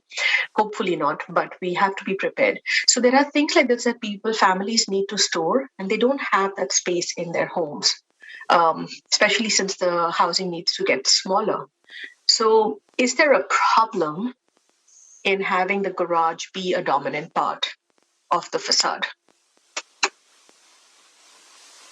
So I can take a stab, Anne, unless you want to. Oh, please feel free, Teresa.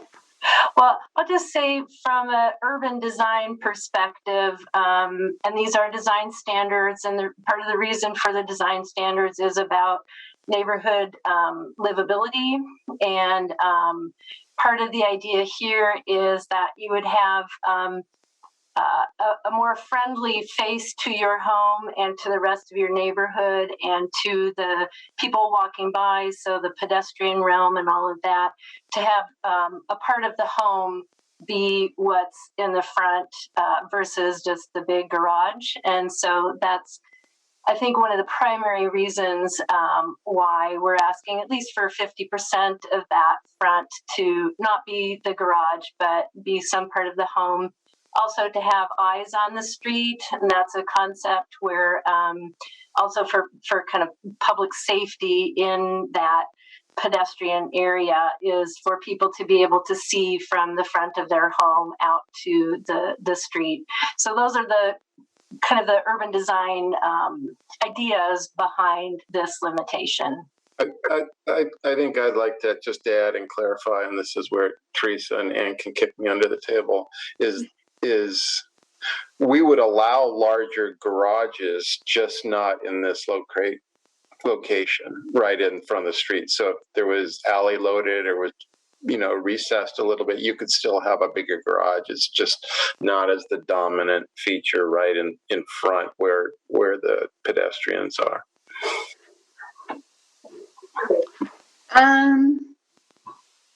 For triplexes and quadplexes, I think that's the case, but I don't think so for the others. We could look at that. I think it almost feels and that we are putting unnecessary requirements. Yes, it's better than people sleeping on the streets, And so when we talk about visual appeal versus is this, do we have to have this? Majority people would prefer to have street view. Majority people. But we also know that we have all of these concrete structures going up where there is no street view. So, and rooms are in the back and nobody has a view of it. Or if there's a garage with just an entrance and then it's a townhouse on top, there is no, so its garage is just one level. Right above that is technically street view. So I somehow, it almost feels like, suppose there are 2 units, they have entrances on 2 sides and also to the back. But if you have enough garage space, which is more than 50%, it doesn't mean that there is no street view, because right above the garage, people do have that. Commissioner Wellner.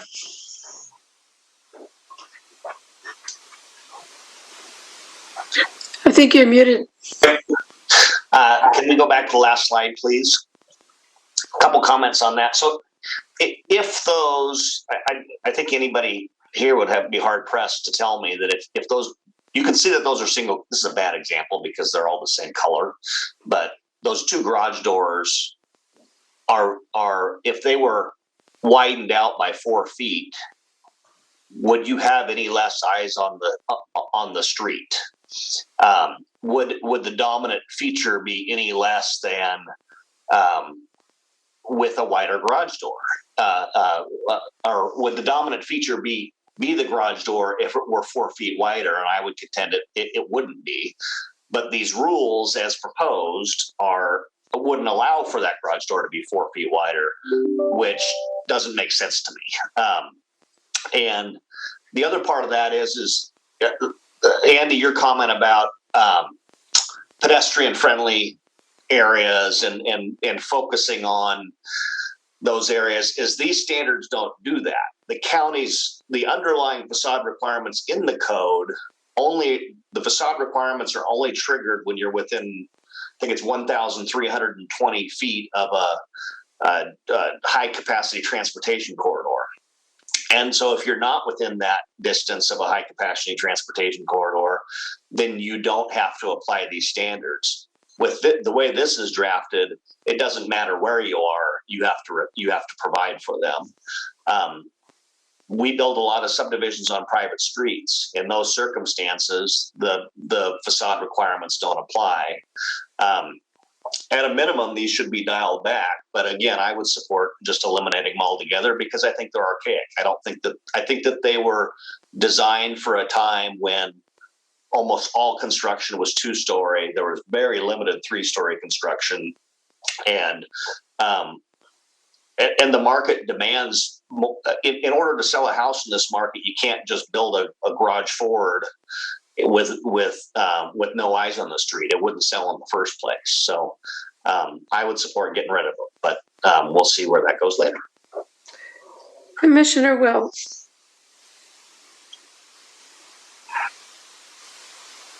Thank you, Chair Lockwood. I just wanted to clarify that in the table on this slide, it says maximum 20-foot garage door width for the cottages, and then 12-foot inside door frame. On the triplex, quadplex, when it says limit to 50%, they're saying limit the garage door width to 50% of street frontage. Is that correct?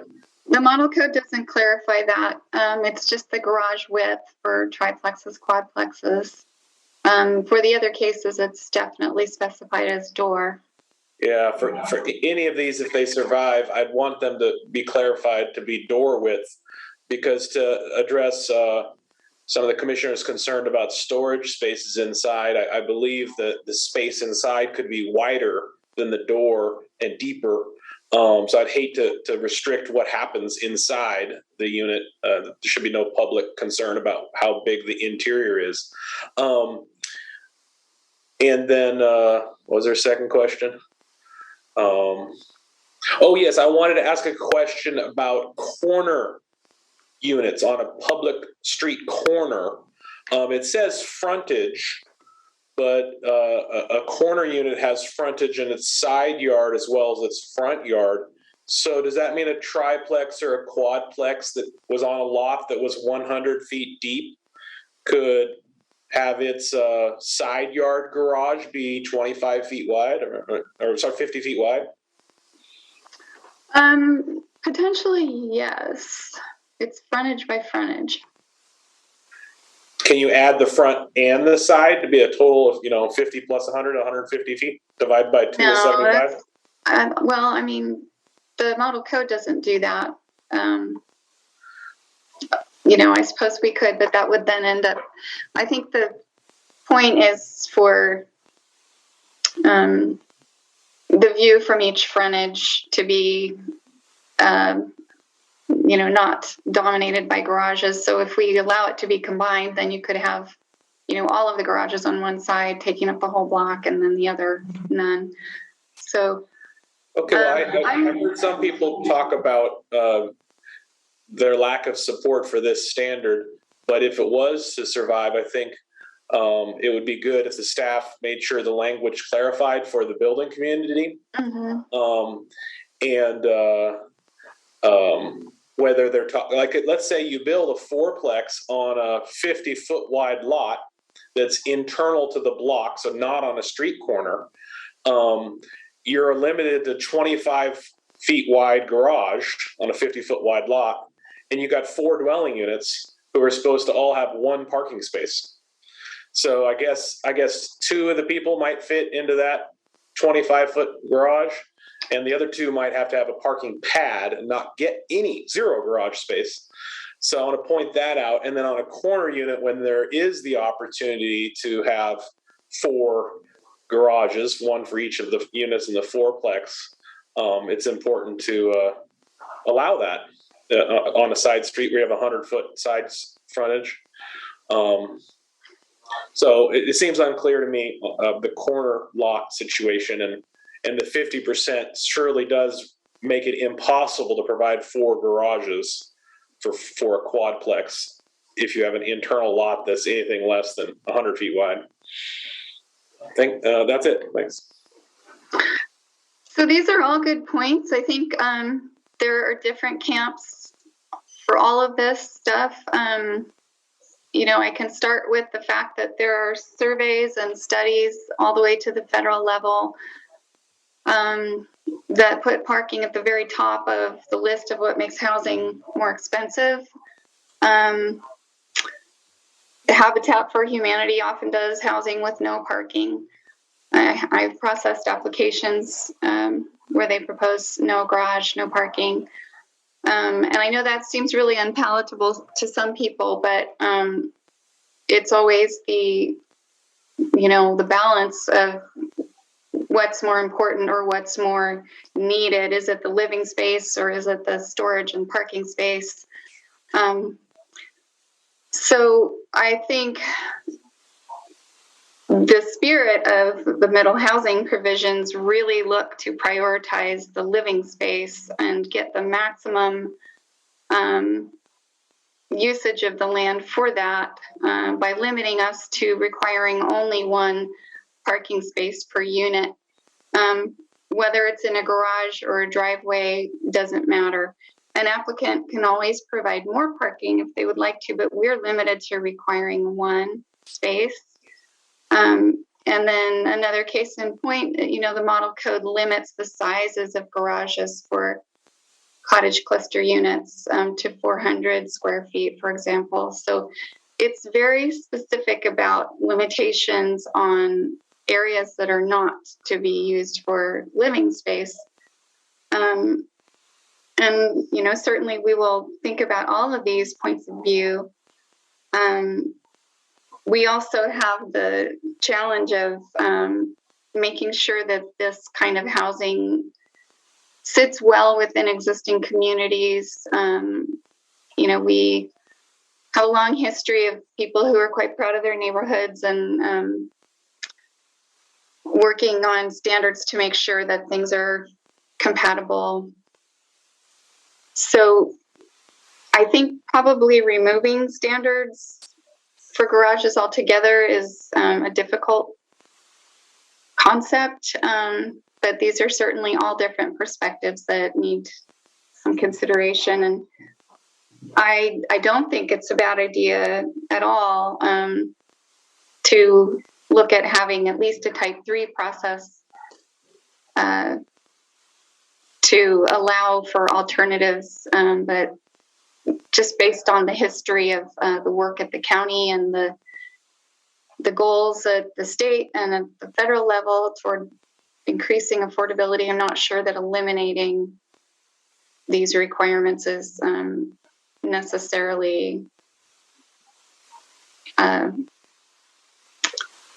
approach, that can easily be recommended. Certainly could be considered. Commissioner Wellner? You said it yourself. There's nothing in the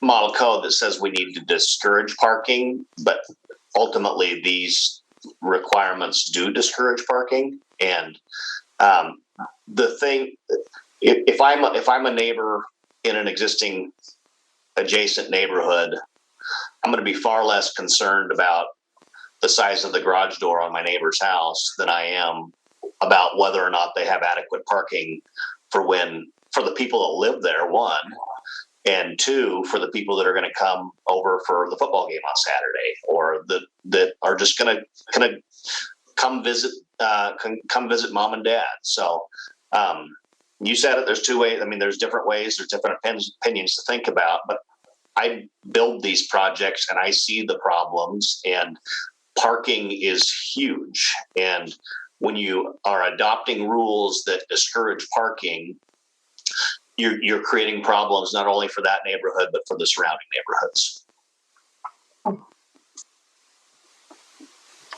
I don't disagree. I might suggest, this might be neither here nor there, but I might suggest, Googling, looking at middle housing and seeing how much garage you see. I actually had trouble finding images that included garages even for this proposal. And that doesn't necessarily mean we have to do exactly what most are doing, but garages are definitely not typical. Yeah, that's a good point. But we're also in suburbia. Washington County is suburbia, and we're building in a suburban environment. We're not building in a downtown environment. Most people don't have access to a bus line right down the street or a light rail line right down the street. Most people have cars. And if we are planning to not accommodate those cars, we're going to create a problem. And we're going to create housing that people aren't going to find desirable because it's not going to suit their needs. Commissioner Bidoux.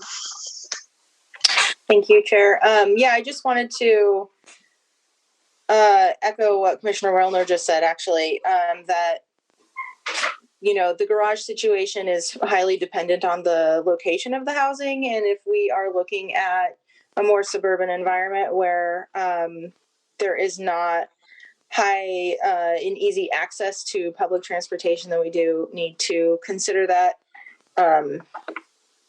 Garages are important in that situation. Having said that, though, in my house, I do live within the city of Beaverton and closer to the central Beaverton core, but I personally don't have a garage, which I find problematic in some situations. But in terms of parking, we in our street are perfectly set up for having just cars in the parking pads. And so I think that's an important aspect too, is to consider that, while garages are important, when people do not have access to public transportation, parking pads can also do in some situations and will provide more living space for people who, are looking for more density. Mr. Back.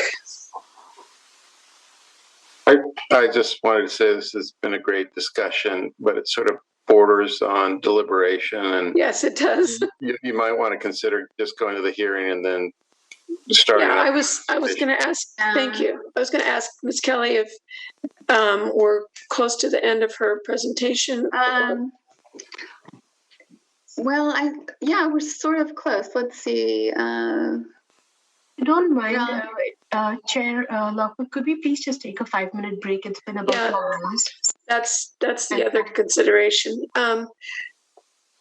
Is there any objection to taking a break at this point?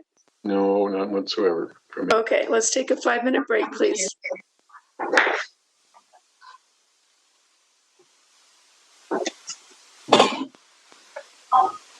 Any staff still on? Any staff still available? Yes. Still here. Yeah, thanks. I've been listening, but I'm gonna have to drop off probably in about 10 or so minutes. Okay. So just give me a heads up. Yeah. Thank you.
So I believe we will need a roll call. Okay. Commissioner Bidu, Present. Commissioner Milliman,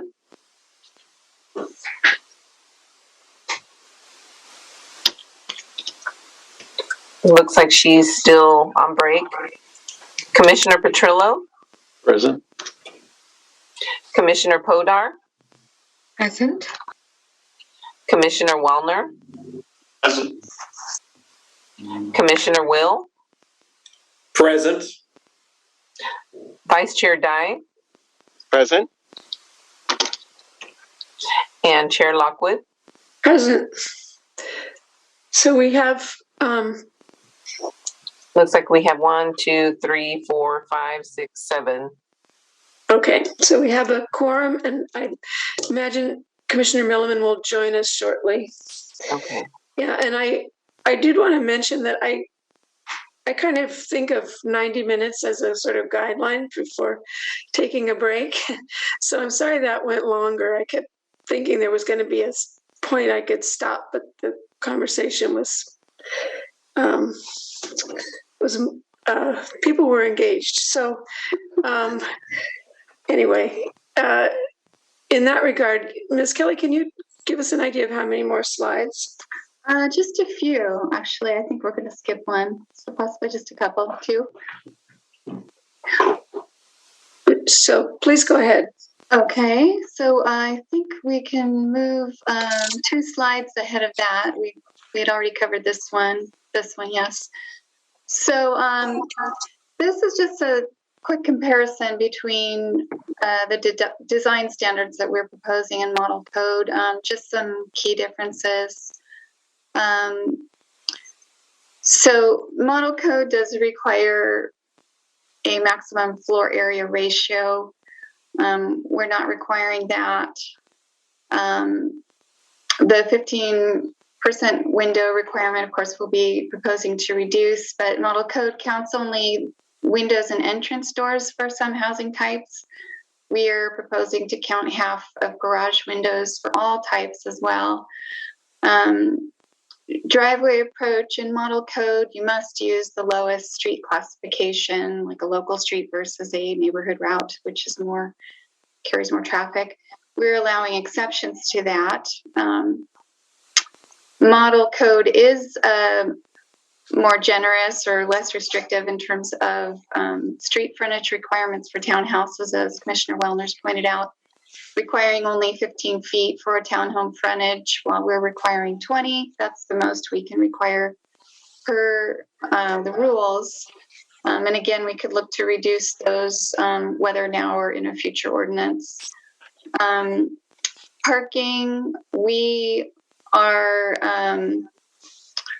a little bit less restrictive than model code. The model code wants access only from the rear of properties, or on corner lots, it has to be consolidated at the side. We're not requiring that. There's no parking allowed in the fronts or sides of developments, and we're allowing it anywhere but the front. We're also, for cottages, allowing parking just 5 feet from property lines as compared to 10 feet from model code. We're excluding, as I mentioned earlier, certain square footage from how cottage maximum sizes are calculated. Model code is requiring landscaping, fencing, and walls to screen parking areas. We are not. The model code provisions are quite subjective. They're not very clear and objective, so we didn't want to go with those. Cottages, we do clarify how ADUs can be retained for almost all middle housing forms as compared to model code with just the duplex.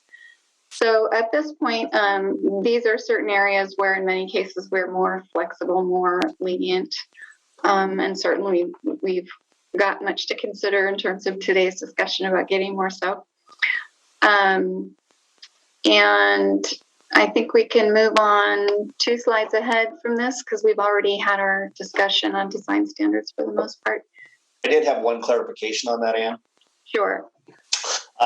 The note about no corner lot access, that just means you can't side load on an end unit, right?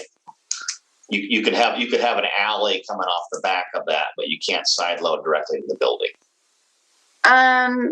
Let's see. What are you talking about here? Well, are you talking about where it says no corner lot access consolidation needed Yes. for us? We are, I guess it would be so much easier to show a diagram, but we are not requiring the consolidation. You could have townhouses with driveways on both streets, and we wouldn't be limiting those except for in cases where, you know, you might be wanting to have combined parking areas, but they wouldn't have to be consolidated necessarily on the side. Okay. So it's more flexible, not less. Yes, more so. Okay. Thank you. Mm-hmm. So then here we are, ready to think about future meetings, looking at potential for public testimony, of course, and then we've learned about some topics of interest already that you might have. Andy talked about the special meeting, potentially the 30th, and then we're thinking the March 16th meeting could be about public improvement requirements and some inconsistencies with transportation planning rule, the state rule versus what they now allow or require for middle housing, and where we have leeway or don't.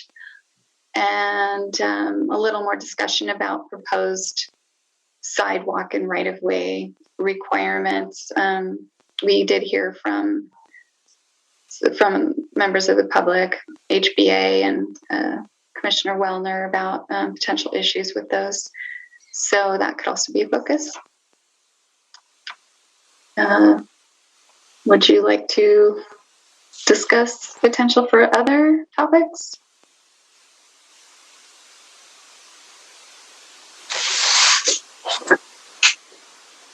I think Commissioner Wellner had suggested maybe a future ordinances discussion, but that could be either now or following this ordinance. Commissioner Wells. I have two questions. The previous slide where it said townhouses would not, 2 slides back, whatever, where it said townhouses, the draft CDC says parking allowed in all but the front yard. Prior to the break, we were looking at a slide which talked about the minimum garage width, door width for a townhouse was 12 feet wide. And in this slide, there's no parking allowed in the front yard. So can you clarify, to confirm I understand this correctly, that a garage that does not face the front street, the front yard, there's a minimum width on it if it's in the backyard or side yard? I'm sorry, this is not like driveway parking or garage parking. This is more relative to combined parking areas and access to those. So parking is allowed in the front yard if it's part of a driveway approaching the building, or and just pull in and park? Yeah, if it's part of your individual dwelling and garage, yes, it's allowed. I remember reading this when I read the whole ordinance originally, and it confused me then.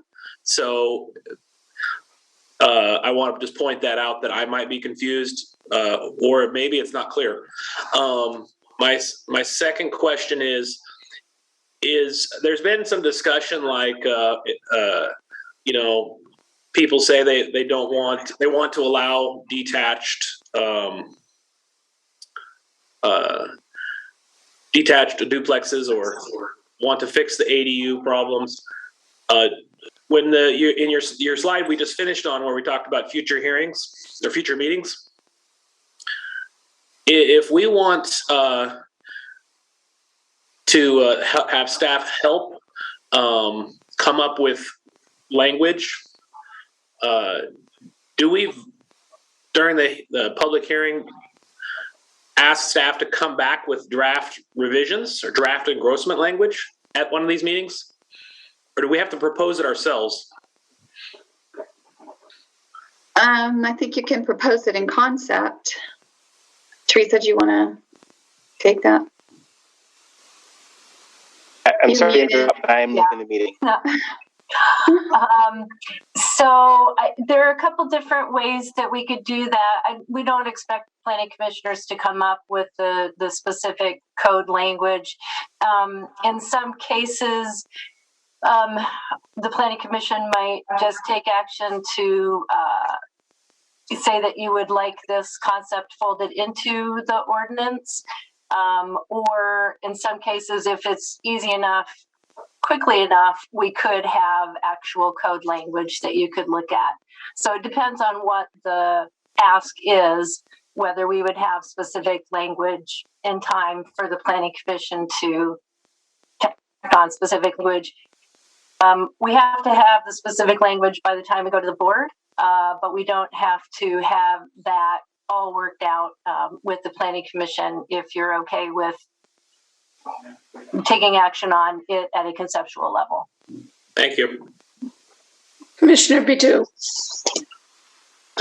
Yes, I have noticed that there's not a lot of clarity on manufactured dwelling units within the within House Bill 2001, and I was wondering if it might be worth adding a discussion on manufactured dwelling units, whether they be manufactured homes or manufactured ADUs. There's no difference. There can't be under state law, so there's no restriction against those. We have to treat them just as we would treat any other type of housing in terms of allowance. Okay. I don't know if that answers your question enough, but we can't exclude those.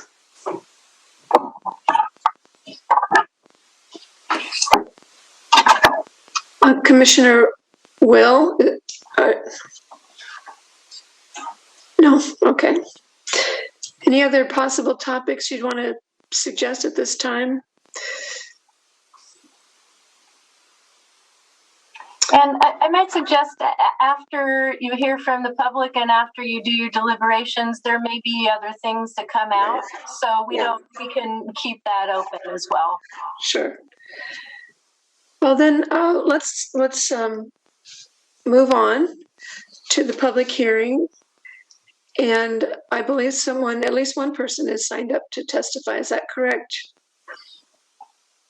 That is correct. We have David Leary that has signed up. So, Mr. Leary, if you're there, would you identify yourself and for the record just state your name and address, and then you have 3 minutes.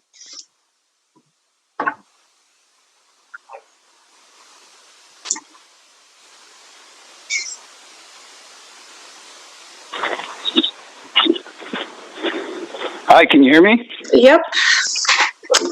Please go ahead. My name is David Leary, and my address is 7775 Southwest Florence Lane, 97223. And okay, let me get situated. I'm sorry. I'd just like to thank you, Chair Lockwood, and the Planning Commission members, as well as Long Range Planning, for your work to adopt this middle housing plan. So I'm a local builder, lifelong Washington County resident, and right now my wife and I, we currently reside with our kids in unincorporated Washington County. We've been closely following the state initiative in anticipation for what the county will adopt. So the first thing I'd like to just reiterate is what the HBA and others have stressed on the importance of detached units. I think not only the obvious benefits of not having to share common walls, but I think detached units create a sense of ownership within a community. And I think that should be considered a benefit to increase the ability to own versus renting. And I think without more flexibility on unit square footage allowance in creating more detached units, we're concerned there would still be a middle housing that would still be missing in there. So, middle housing in terms of not only, people being able to afford it, but also also the square footage of these units, and I think that directly ties into the affordability. So based on some of the discussions, I think some of the options could be higher square footage allowances for cottages. I would suggest going to 1,100 or 1,200 square foot on the cottage, the cottage square footage allowance. And then based on the detached units, still trying to make them affordable, I would say maybe a square footage maximum for the detached plexes. And I want to bring up the main issue that I'm concerned about and want to shed light on is the allowance for middle housing within areas of significant natural resources. And I know you guys know, obviously in particular, the amount of work that went in to clarify the community development code to be clear and objective in terms of building within these areas. And so now that these regulations are in place to build single family detached homes in these SNRs, I'm wondering why middle housing wouldn't be allowed if it's done in accordance with the adopted guidelines, such as tree preservation, open space requirements, etc. And forgive me if some of this has been touched on. I haven't been able to listen to the entire segment today, but we feel these parcels, these buildable parcels, are some of the last to be developed, and so allowance would provide new opportunity for builders to look at these that may have been overlooked in the past. So additionally, I think it would. Mr. Lear, you're at time. Are you? Okay. Okay. Yeah, I just think we should look at the proximity of these SNRs in relation to mass transit as well, because I think that really would tie into create more housing in areas that already have supporting infrastructure. So just would love to hear clarification and further discussion from staff on that issue. Thank you. Thank you. Would you like me to quickly answer any of those questions of his? All right, let's see if he's still present, or if commissioners would like to hear your answers. Why don't you go ahead, Ms. Kelly? Okay, thank you. I just wanted to clarify that the cottage clusters, the average maximum is 1,400 square feet. He may be thinking of the 900 square foot limit for the footprint of the building. That does not include 200 feet of garage. So, and we of course have allowed that 1,400 square feet to be exclusive of low grade areas and exclusive of factoring in community buildings. So they potentially could be even bigger than 1,400 square feet. We just wouldn't count certain areas.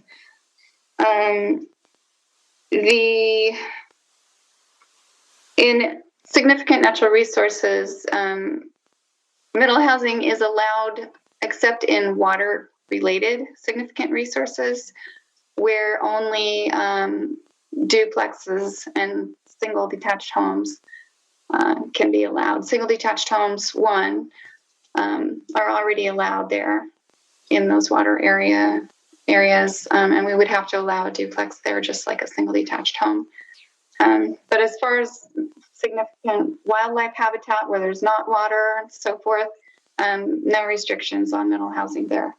And just a clarification on that end, so they would be required to meet the same regulations that other homes would have to meet. So there are some regulations, but it's not an outright restriction. Right. I'm sorry about that. They're not prohibited there, I should say. Yeah. I think that's probably just what I wanted to address in terms of making those clarifications. Yeah. Thank you. Thank you. So there may be members of the public who've been listening or in the audience who would like to testify even though they didn't sign up. So if there is anyone who wants to testify, please, excuse me. Commissioner Will, did you want to break in at this point? I don't know if the gentleman is still on. I had a question for him. Did he step off? So David, it looks like you're still on. Hopefully you can unmute. There has been some discussion about the garage door widths, 12 feet versus 16, or just having the flexibility not to have a control. And there's been some discussion about, windows and the 15%, whether or not that's too onerous. I thought this might be an opportunity to hear from another builder. Do you have any opinions on those things? Have you been following those topics? Hope you heard me.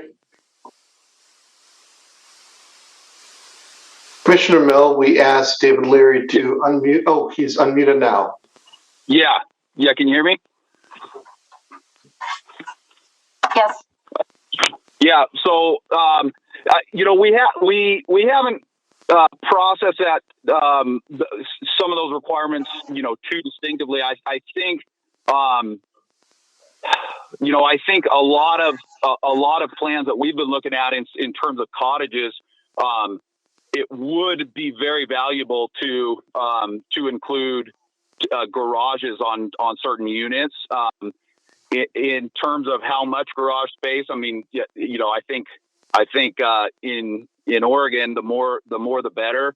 But I really think that'll probably be dictated by lot size and allowability for what you can configure.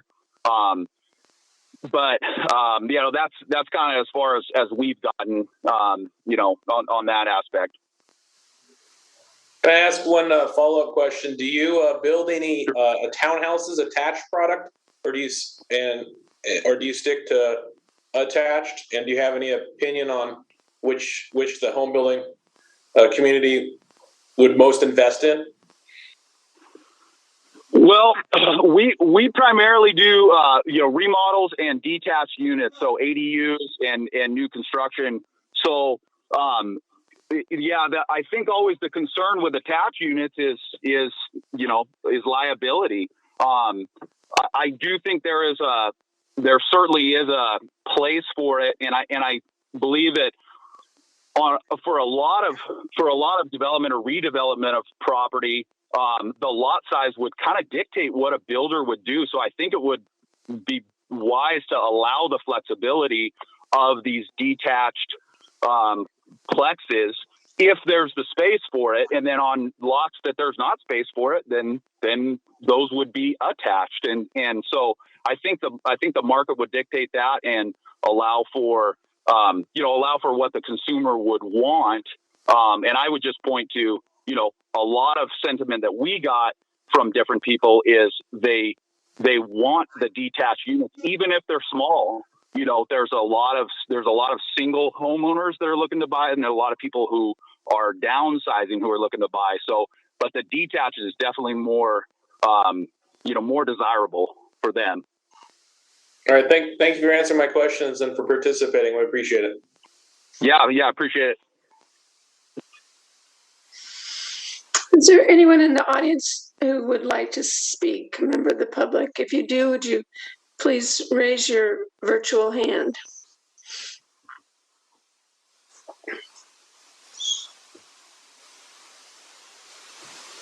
Are you seeing anyone? Nobody's raising their hand, Chair. All right. Then let's close the public hearing and move on to discussion of what we've heard today. I guess I'll start with a very general question. Do people feel like we've moved closer to knowing where we fall on these various issues?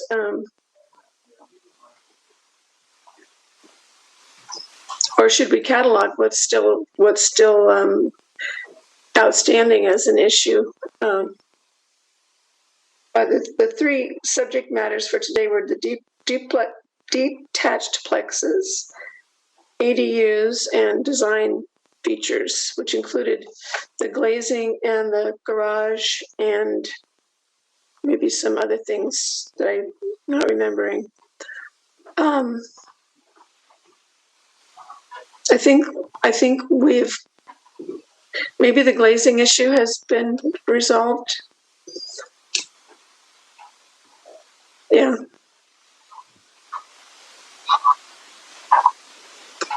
We're still debating about garage widths. Commissioner Petrillo. Thank you, Chair.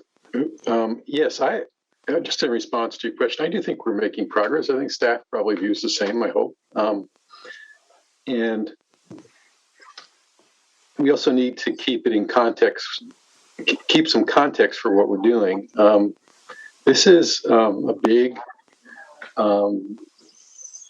this is a lot of work. This is a big ordinance, relative to its impact and just its historic nature. And we're not going to get it perfect. And I think we just need to do the best job we can with it. I think I've said that before.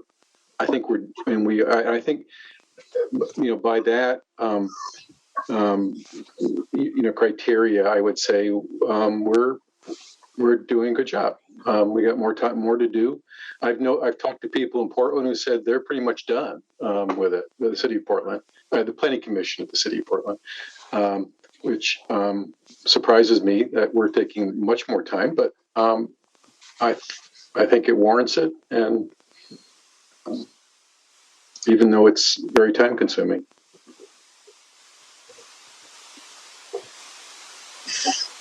Any other comments about that? I wanted to go to page 6 of the staff report. And share clarification of the staff report or of the PowerPoint? The staff report. Okay.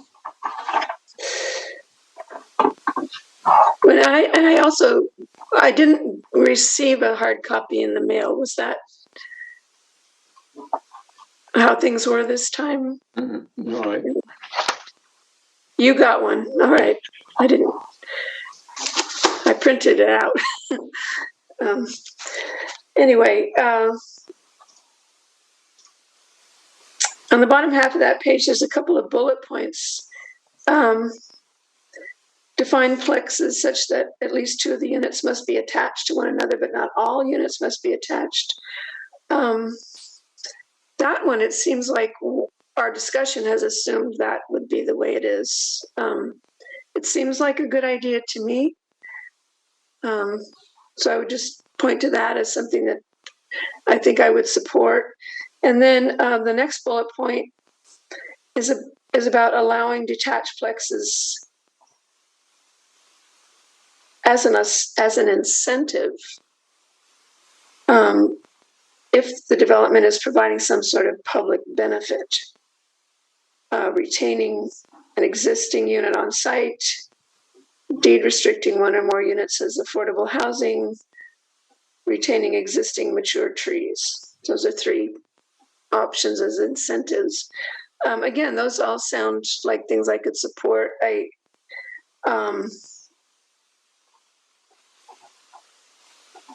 I don't think that it's in conflict with the second bullet, is it? I mean, you could do all of those things. Yeah.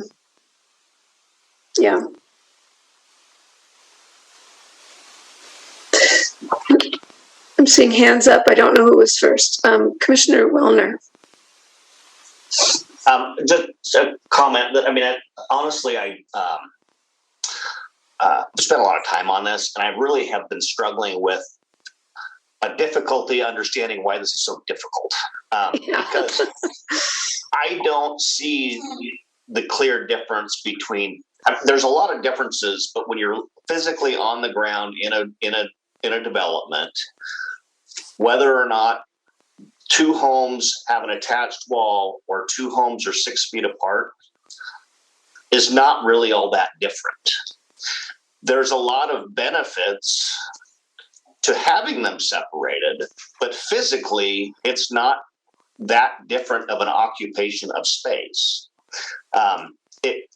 When you do that, though, it creates a lot of benefits from, Mr. Leary spoke to it a minute ago. It creates more of an ownership feel. It's not even just a feel. It's the detached homes are going to be more likely to be owned instead of rented. When you build duplexes, triplexes, and fourplexes, they will be more apt to be investor owned and likely rented. That doesn't mean one's better or worse than the other. It just means that the detached home there's more of a likelihood that it's going to be purchased, and there's going to be an opportunity for somebody to build equity over the life of that home. I've outlined it in my letter. I hope the whole planning commission had the opportunity to read it, because I really do see a lot of good benefits of providing the detached plex option.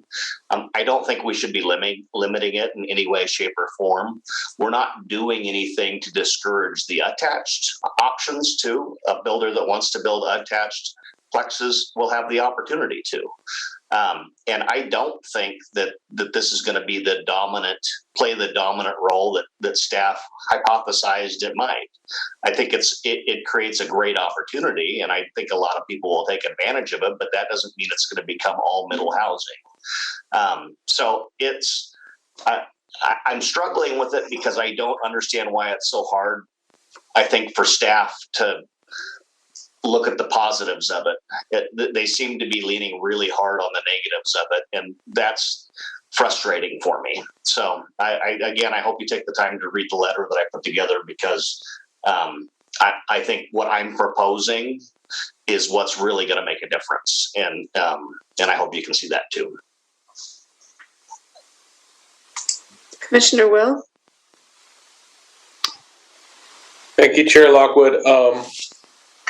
I don't know. I'm going to try to limit it to 4 points. So when we look at the idea of a fourplex, and you think about taking a large square and dividing it into 4 small squares, or a long rectangle, and putting lines in between it to divide it into 4 smaller rectangles. If you wanted to separate those squares or rectangles, as Commissioner Wellner mentioned, it doesn't really change the way it builds. So I'm of the opinion that whatever staff can do to prepare language to engross the current draft to allow detached duplexes, detached triplexes, and detached quadplexes is something I want to encourage or support. And that way, as we move forward to future meetings, the text is there, and it might help other planning commissioners consider this if they saw how the text would change. And that way we could get a cleaner vote, that you're voting on something you've seen as opposed to a theory. My second point is I want to point out that if you had a townhouse, let's say you have a 50 by 100 foot lot, which is a standard type of lot shape in the world, and you wanted to put a townhouse, and so your townhouse would be 20 feet wide, because you might have a 5-foot setback on the exterior of both units. So you have 2 townhouses that are 20 feet wide with a common attached wall. If a detached duplex or detached townhouse is allowed, then your dwelling would be only 17 feet wide instead of 20. You would carve out the 3 feet on both lots between them for 6 feet total separation. It would be great if staff could draw that, or I'd be happy to send it in a letter. But the idea that somehow the unit is less expensive if it's 3 feet wider with a common wall and all the fire rating required between a common wall, that's somehow less expensive is absurd. A 17-foot wide home that does not have a common wall, has less square footage, is less expensive. And if we think about providing affordable housing, a building that's less expensive and smaller is more affordable. So I think that Mr. Leary made a comment about home builders are going to build what fits on a lot. And if the lot fits 2 detached dwellings, they're going to build it because it's what the market wants. It is cheaper. If you could attach the buildings and make your buildings 3 feet wider each, you could do that if that's what the market wants. But we need to not take away that ability. We need to allow it. My third point is that although I agree with Chair Lockwood that there's some great ideas, some scenarios where engrossments could be suggested, which would allow detached housing, detached duplexes or detached plexes in general, if certain incentives were provided. However, we could just allow them. We don't need that extra layer. If you put on engrossments which say, oh, we'll allow a detached plex if you do this and if you do that, then those what might be considered incentives are actually disincentives because, oh, in order to do it, I have to do that. I have to do that. So that'd be great if they preserved trees or provided more, circulation or some incentive, but that would discourage them from building the plex.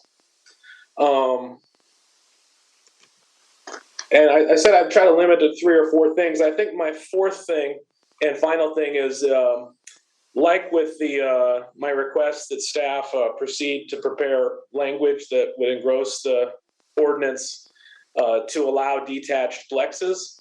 I would like to see the staff proceed to create some language that made it crystal clear. If you have a property with an existing ADU and you want to convert your existing primary dwelling into a duplex, that you're allowed to do that. And the ADU that exists doesn't preclude you from doing that.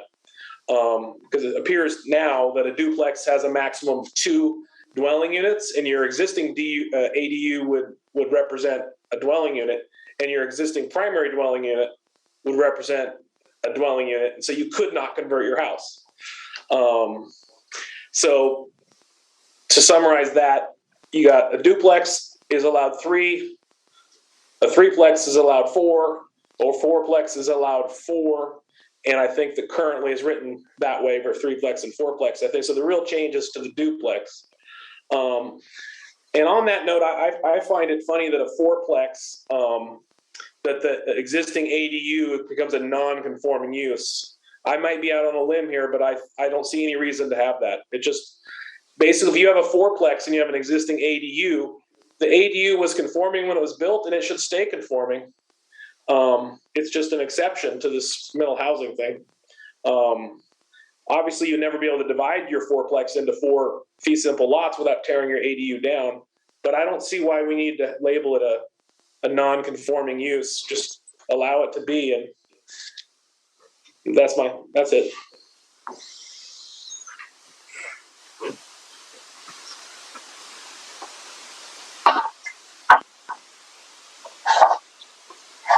Ms. Kelly.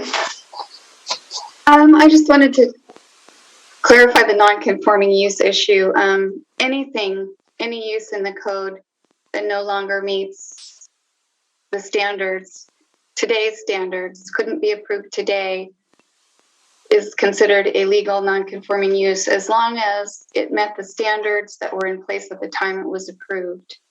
It's not a negative, it's just a way of making sure people realize this is a legal use, even though it may not look like it anymore. So I guess maybe I think the ADU definition should be changed to be allowed to be, each mixed use plex structure is allowed to have an ADU if it was existing prior to the middle housing application. So change the code wherever necessary to make that ADU conforming.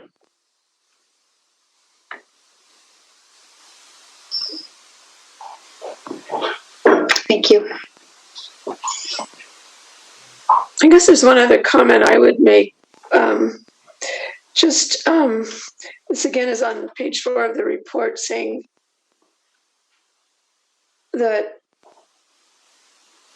in a detached plex, Each unit is not conceptually much different from a single detached dwelling and may not represent an alternative housing type that helps achieve a housing mix with different options than commonly found today.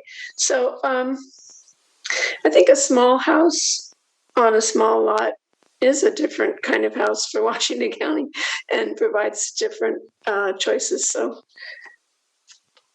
I just wanted to make that point.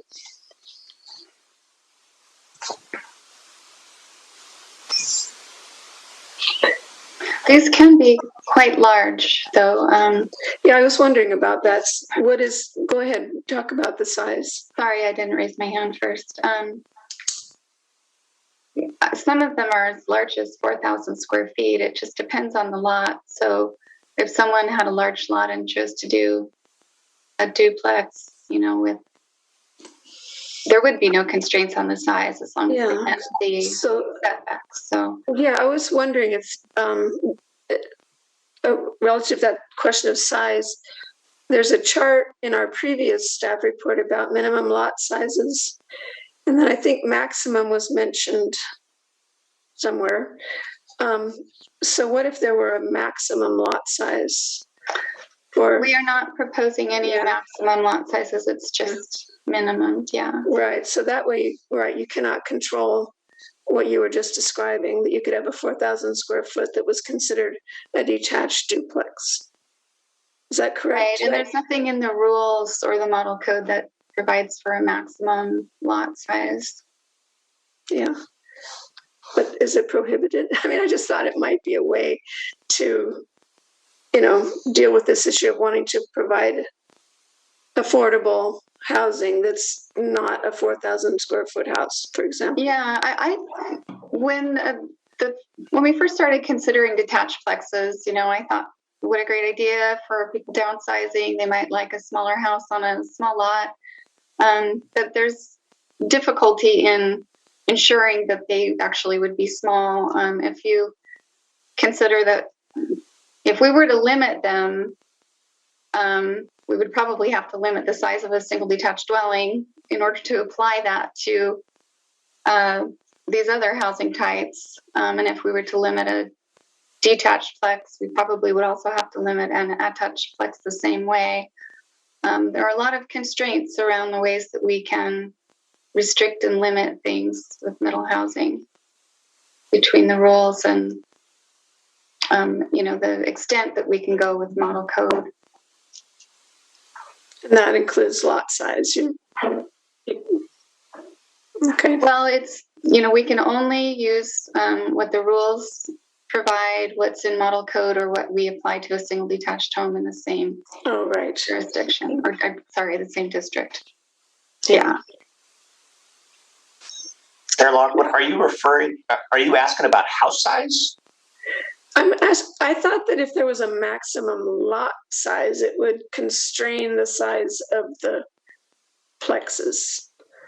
The lots themselves the lots and the setbacks and the yard requirement. I mean, all of the requirements that go into putting a house on a piece of property are what will control. I mean, there's a front yard setback, there's a rear yard setback, there's side yard setbacks, there's building height limitations.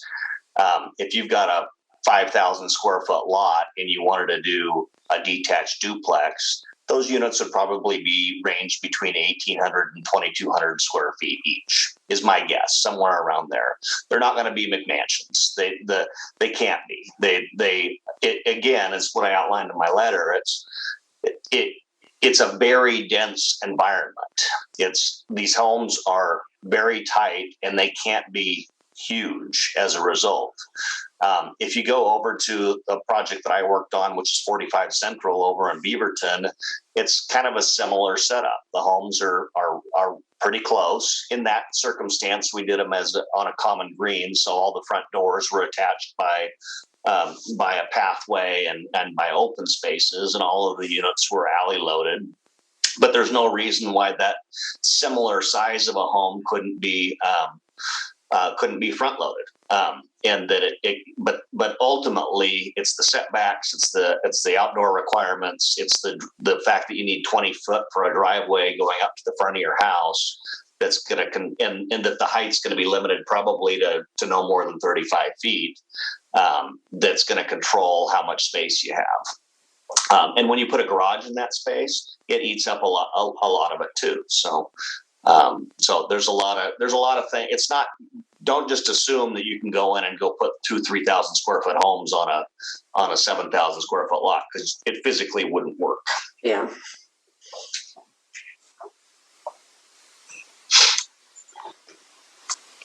Thank you. Any other comments about where we are so far, or any other questions for staff?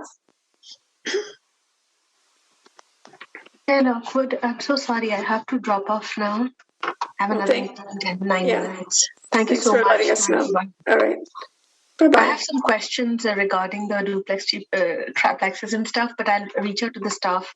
It's separate because I want to understand some things that I don't know about building and architecture. So, okay, thank you. Bye-bye. Commissioner Will. Chair Lockwood, I noticed when I arrived just past roll call, you made a comment on the record out loud. Yeah, right.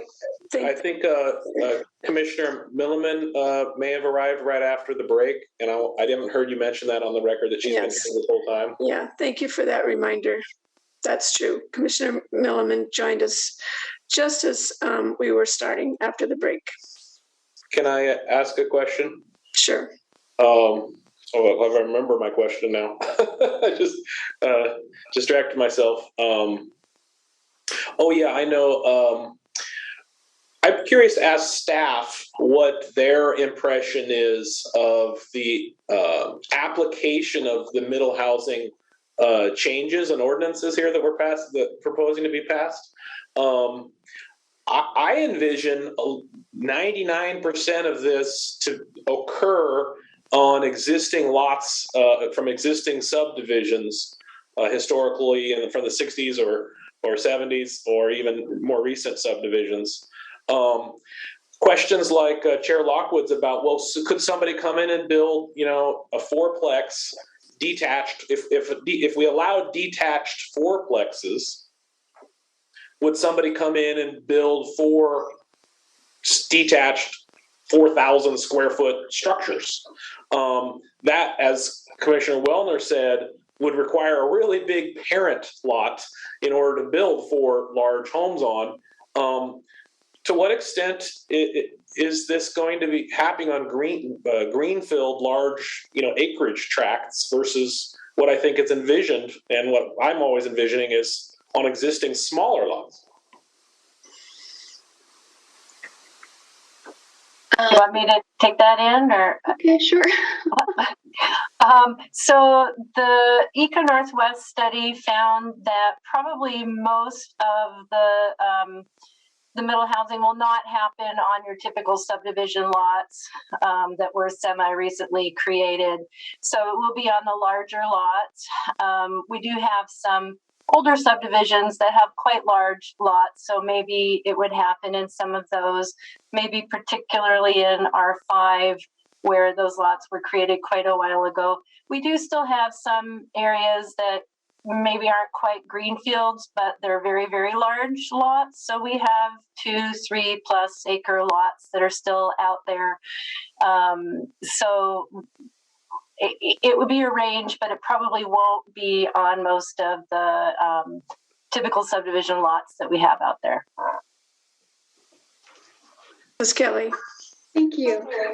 I just wanted to clarify that the Eco Northwest study looked at this from the lens of the building community, not from the potential that somebody who owns a house might personally decide they want their mother to come live with them. They're going to add a unit. I want my extended family each to have a unit on my property. I want to create additional units for whatever other reason, might not be the same profit-driven reason as a production builder. We don't really know what will happen in that sense, and that could have, we could see more happening in neighborhoods from that sort of thing.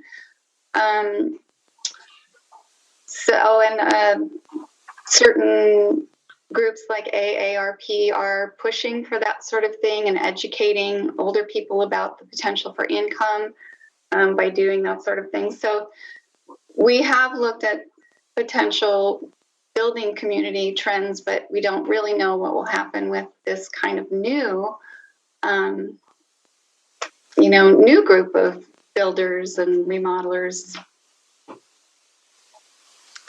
Commissioner Wells. These are good answers.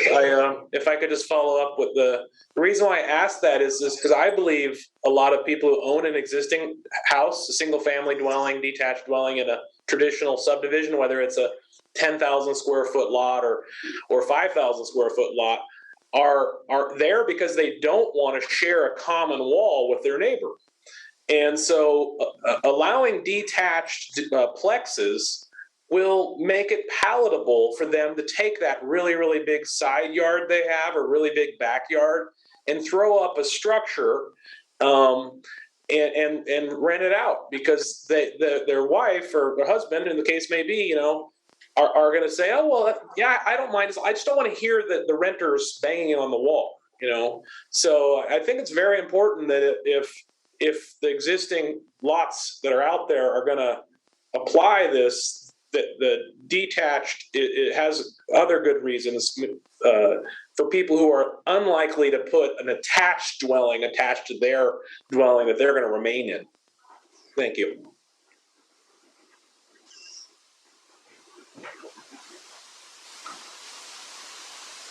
Any other comments? Commissioner Pacillo. You're muted. There we go.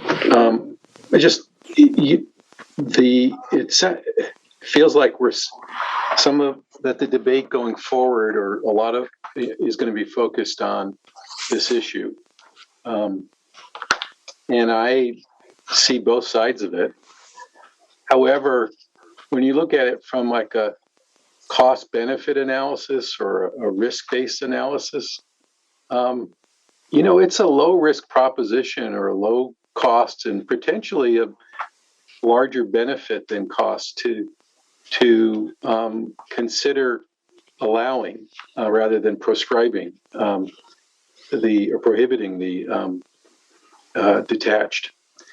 And this isn't. We're not writing this in a stone tablet. If there are many land uses, when cottage clusters came on the scene in the Northwest, particularly with the cottage group or whatever they're called up in the Puget Sound area. When the first one came in, the city adopted where it was placed or built, adopted the code at that time, which was unique, to allow it. And but they ended up repealing it like 5 years later. I can't remember the exact circumstances, but it just didn't work out, or perhaps was too lenient, or maybe there was complaints. But land use or the development code is a dynamic set of ordinances and codes, and there's more potential for the middle housing to be utilized in terms of numbers and production, I think, by including having allowance for detached. And rather than in some cases, and I think the city of Tigard was one, which was they developed the cottage code, but it was so proscriptive, I guess you'd say, that it really it's going to sit on a shelf. And so I think there's more benefit than not of looking at having allowance, keeping in mind that we don't make and you don't make policy. Ultimately, this will be the board's decision. But if we begin to have a near consensus that maybe we should have a detached allowed, I think staff needs to be looking seriously at that may be what we come up with or suggest. So even if the default position of staff is, well, that's up to the board, but it's not up to the board. They want to hear from us too, right? So it's a chicken and egg issue.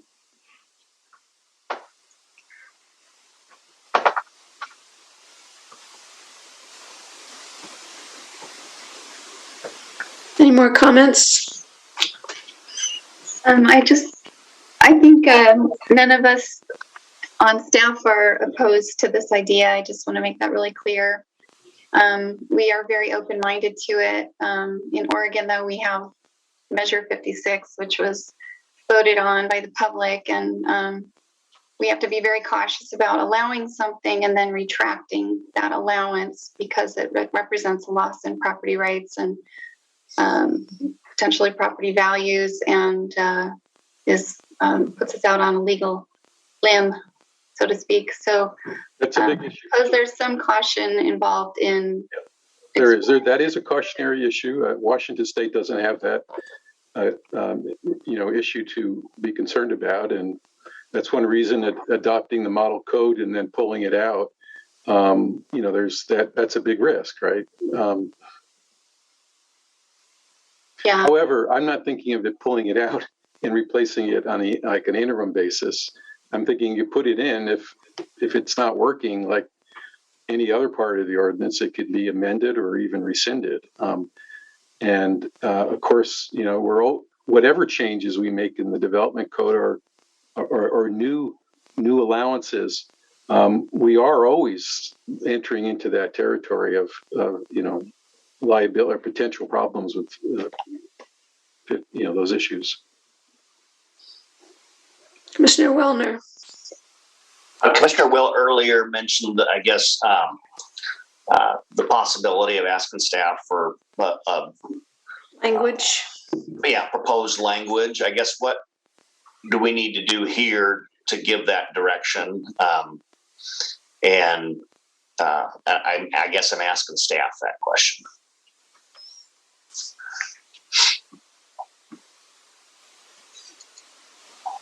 That's a really good question.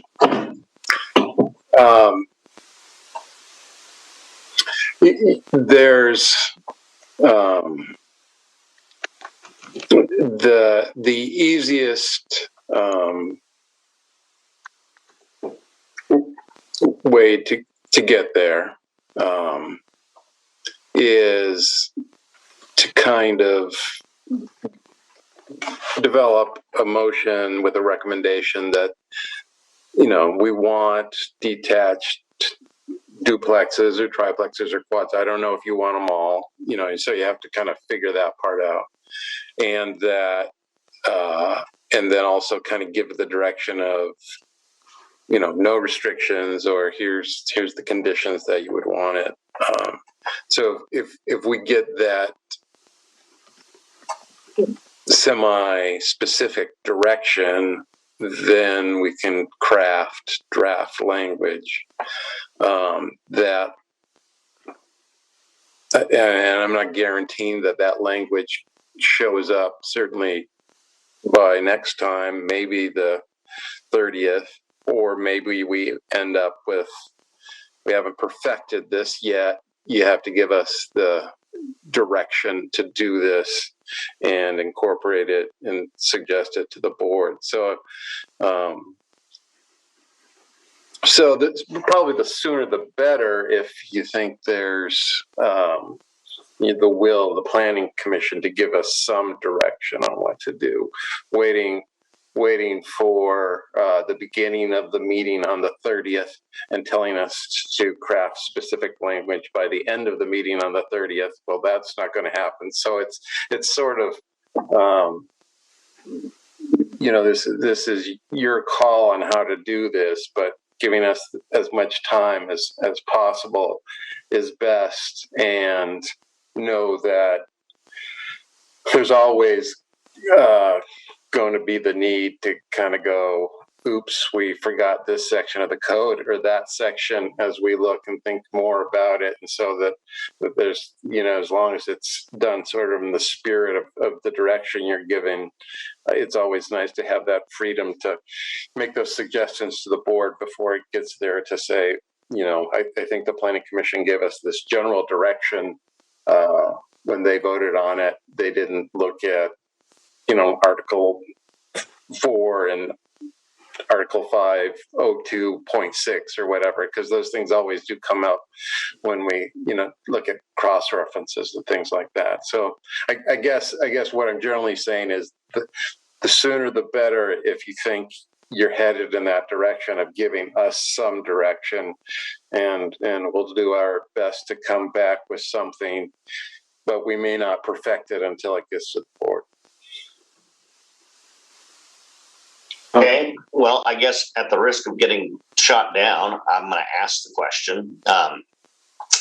And I guess the way I'd like to treat it is just no different than how duplexes, triplexes, and fourplexes are treated, with the recognition that we have other things to talk about relative to glazing, which I think we've kind of worked out relative to facade requirements. There's some other issues like street side yard setbacks and such that will get amended. But what my intent is we would simply allow all duplexes, triplexes, and fourplexes in either an attached or detached form. I don't think, just through my review of the code, that there's a lot of change needed to accomplish that.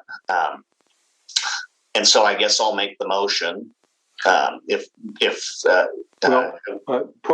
of order. No, okay. I'm just go ahead. I just wanted to maybe suggest maybe it's I think what Mr. Back's saying is good advice, and I'm wondering if, because there's several of us who've spoken on the issue, if perhaps the chair wanted to do a straw poll on it to see if there is enough support for it, and then allow a motion to be developed if there is, or and we move forward in that direction, staff provides something, then perhaps a motion or a engrossment could be suggested at the next formal meeting. So, but I don't want to preclude Commissioner Muller from making a motion if he wants. Yeah. Thanks for that. I think I'd like to check in with Mr. Bovet and see if he has a comment at this point. No, I actually don't. My earlier concerns about doing things in the right sequential order have been met. So I was worried about motions occurring before the public hearing and before public testimony and all of that. So we're beyond that point, and we're to the point where we can make motions, but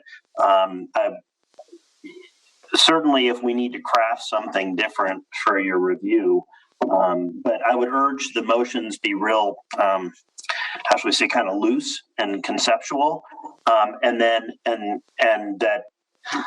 I actually crafted some language that basically the motion would be: I move to recommend the Board of Commissioners engross the ordinance to do blah, and a blank, and you would fill in the blank with I guess in this case it would be to allow detached plexes in all categories, and then we could take that, and assuming that motion passed, then we could take that and maybe craft some language around it for you to look at.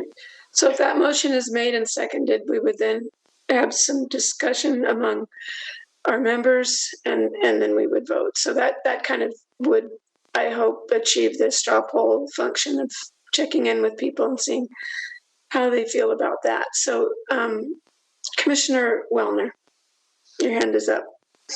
Well, it was up from last time. My goal is to give staff as much time as possible to come up with language that we've had an opportunity to look at and understand. We're not, by making this motion, we're not adopting this. We're giving staff direction to draft some language that would then that we would have a second shot to look at, and that would then ultimately go to the board. It's important enough to me that I'd like to see it again before, and not just make the motion on March 16th and not get another opportunity to see it. So that's the reason that I'm making the suggestion right now in the first place. Teresa? I would just say, I think that we are getting the sense from the Planning Commission that there is interest in this, and that they would like to see some language. So I think that we can go and do that. I don't think that we need a formal motion or a vote or anything. If that is kind of the general sense that we're getting, that we're interested in this, we want to see exactly how it might happen in the regulations, given what Andy said, that we may not at this point have it all thought through, but the basics, I think we can go ahead and do that without a formal action. Mr. Bovet, did you want to add anything to that? Yeah, you're muted. You're muted. Too many buttons. I was going to say exactly what Teresa said. So it sounds like the mover would really just want to see the language first. And so we don't need a motion as long as we have a conceptual idea that you want to see the language for, then we don't need a motion at this point. We can wait till the motion for the 16th. Thank you. And Mr. Beck. Well, I just don't want a worker compensation claim from people who work from me. So I just sure the expectations, because we turn around the staff report for the 16th as 1 week from today. And so I just want, Teresa, you to be realistic in terms of whether we show up in person with the language on the 16th, whether the 30th, if that's where we're shooting, is more realistic. So just be real, and I'll defend you here. Yeah, and as far as timing, I'm not certain, because you're exactly right, Andy, that we have a very short turnaround between the meetings, and we haven't written the staff report yet for the next meeting, which is going to be a big meeting. So it may be for the meeting on the 30th that we would have the actual language. So if there's some flexibility then there in when it is. Commissioner Will.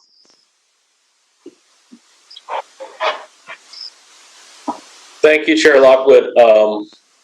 I'm going to let Commissioner Wellner make a motion if he's not confident the staff is just going to do it without specific direction. And I'm happy to not make a motion if staff feels they have time to do this, but otherwise I'd get I make a motion to make sure there's consensus that other members of the commission agree with me. But I would like to see language that amends or engrosses the definition of an accessory dwelling unit, which I think it now says that it's accessory to a primary detached dwelling. I would love to see something like, or existing ADU created prior to a middle housing conversion or development on a single lot that does not involve land division. Because if you have an existing dwelling and you convert it to a fourplex or a threeplex or twoplex, that ADU should just stay in the backyard. So if the definition of a ADU got revised that allowed it to be illegal, that would be great. In addition to the thing I think I already asked for was clarification in the code, which would probably include engrossments to allow an ADU to remain and a duplex to be created. Thank you. Matt, the ball's in your court. You're muted. Teresa said that they're going to go to work on it, and I'm excited to see some language on the 30th. So, and I'm hopeful it's very simple and straight to the point. The intent is that the same allowances for attached are the allowances for detached. I think that we have a lot of other things to talk about, and that we should move on so that we're not here all day.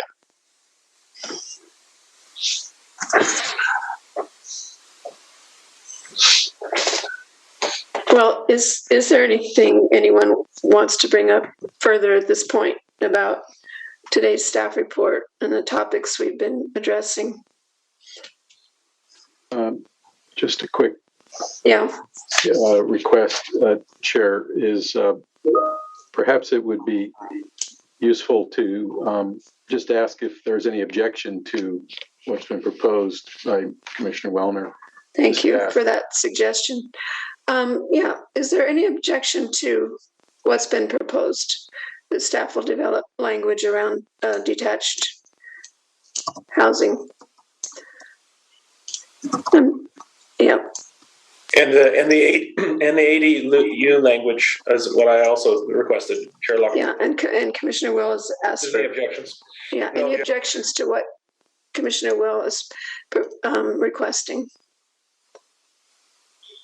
Okay, I don't see any objections, so I think we're good on those.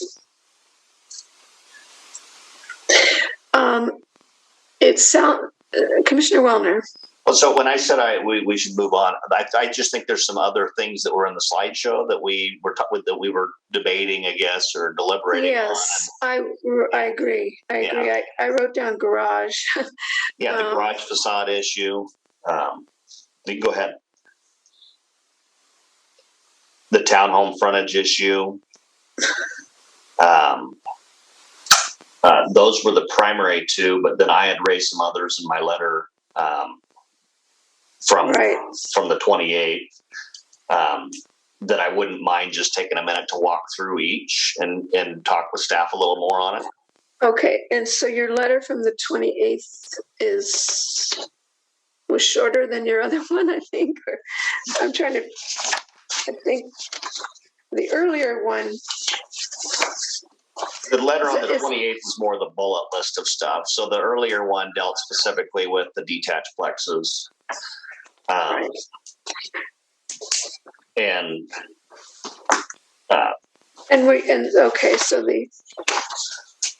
don't you just go ahead with that then? Okay, I don't think it should take very long. So the first one, which deals with the common building wall, I think that issue is addressed if and when we end up adopting detached plexes. I won't speak to that one at this point in time. The conversation about cottages as well. I think that any changes that I talked about in that letter, if we do go down the path of detached plexes, I think the cottages that we don't need to offer as much flexibility in the cottages. I think they can kind of live in their own little world of requirements, and that would be fine. The side yard setbacks piece, I have a good understanding of. The street side yard setback, and the only reason I raised this is that in the R15 district, which is a district where we already build duplexes, triplexes, fourplexes, and townhomes, there's an allowance there for the street, or the actual street side yard setback is only 8 feet, not 10 feet. And the reason it's 8 feet is because it's tied to the width of the public utility easement that sits behind the sidewalk between the building and the back of walk. So that's why I'm making the suggestion. I think it's a good tool that we have in other places, very similar to where we build product that's very similar to what we're going to be building with middle housing.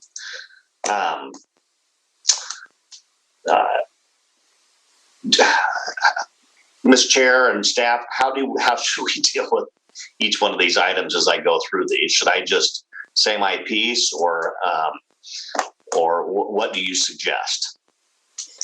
Well, I'm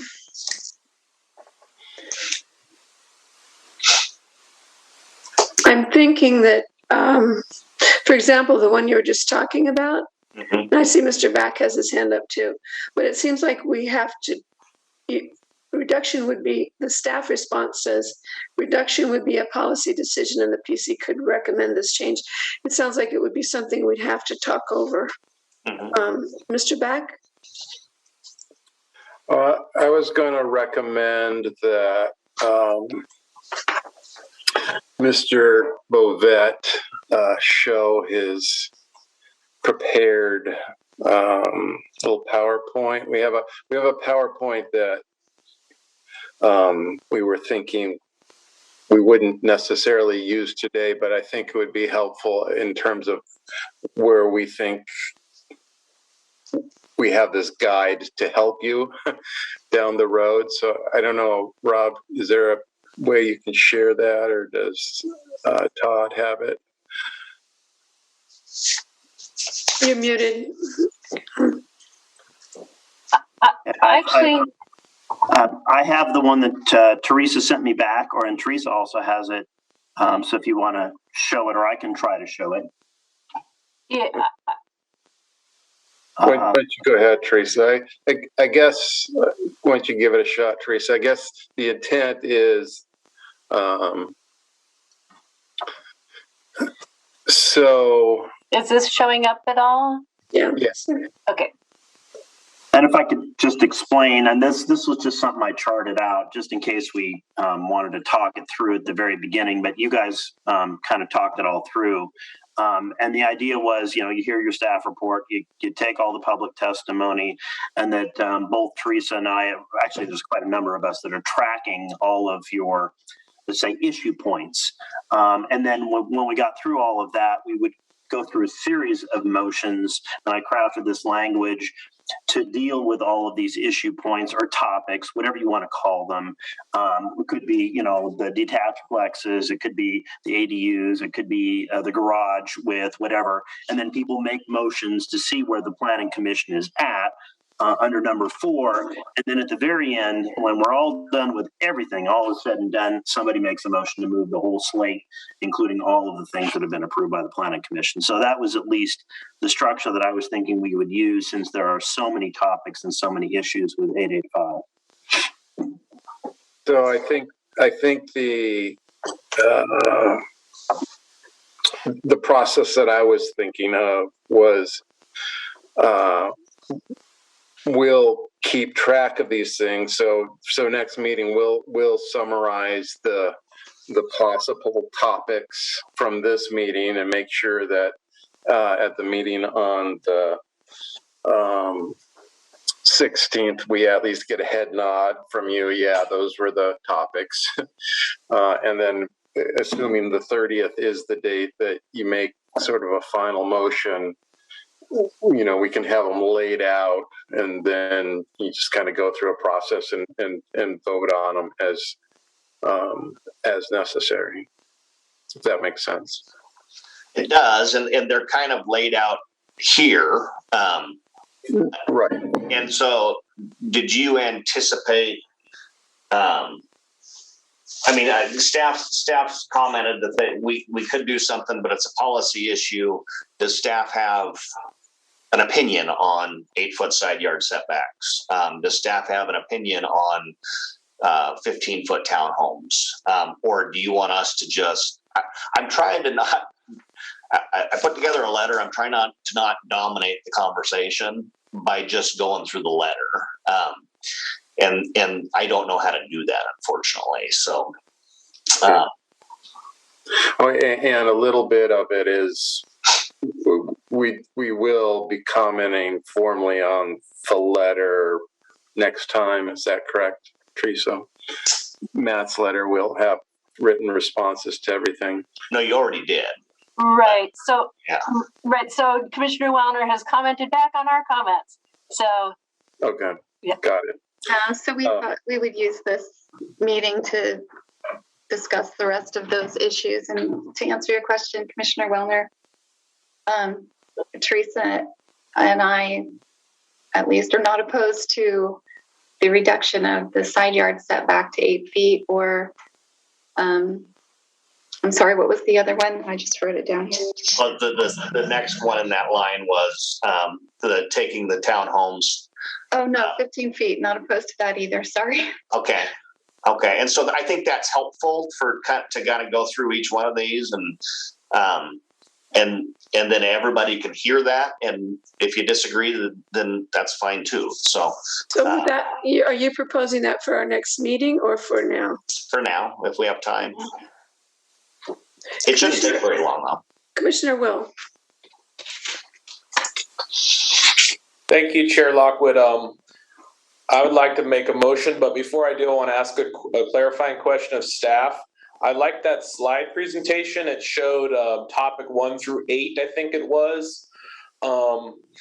If, for example, the 8-foot street side yard setback reduction to 8 feet, as Commissioner Wellner is suggesting, if that was considered a topic in our list of topics, if the Planning Commission chose to vote on, say, 3 topics tonight that were kind of have consensus but no necessary language, such as the 8-foot side yard setback, which we trust the staff can write pretty clear language on that one, can we vote on 1 or 2 motions, topics, as you may call them, tonight? And then, but things like the staff are going to address other issues next meeting, so we wouldn't want to vote on those topics tonight.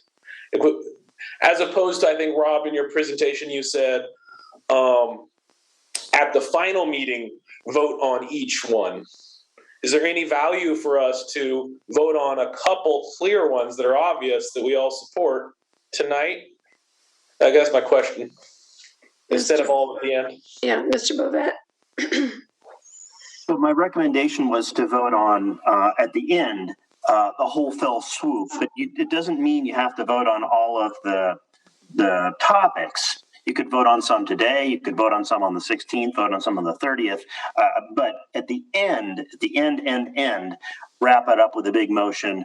But here was my concern. I guess I'll just share it with you, and it's entirely up to you what you want to do. My only concern with thinking about voting early on topics rather than all toward the end is, are you sure that some of the other topics that you're going to be discussing won't interrelate with them somehow? And so I wouldn't want you to make a motion to get this all checked off the list, and then we have to revisit it anyways because it interrelates with something else. And that's why I was thinking, just as a broad brush matter, leaving all of the decision points to almost like a decision tree. In Congress, they call it a vote-a-rama. You know, essentially you plug down the list all at the same time, and then you get to the end result. Sometimes that's easier because the interrelationship between those topics. But if that's not a concern of yours on a particular topic, then certainly you can knock one of them out or 2 of them out. Commissioner Perdue. Oh, I'm sorry. Were you? Oh, I didn't hear you. Chair Lockwood, please repeat. I was calling on Commissioner Perdue, but I wasn't. Okay. I would love to hear more discussion before I make a motion. Thanks. Yeah. Commissioner Perdue. I was going to say the same thing, but I think that some of us are less comfortable with all of the information and need a little bit more time to digest maybe, and I would feel more comfortable with the vote-a-rama approach.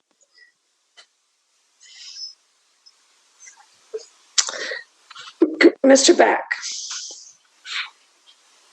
I just wanted to mention, you have the option at any time not to have public hearings, and that you're just, deliberating. And so if part of this is you're fearful that last meeting is going to be a 17-hour meeting, you can always, prior to that, say we're just going to be deliberating, and that's our sole purpose on the 30th or whatever you end up being your last meeting, to save time.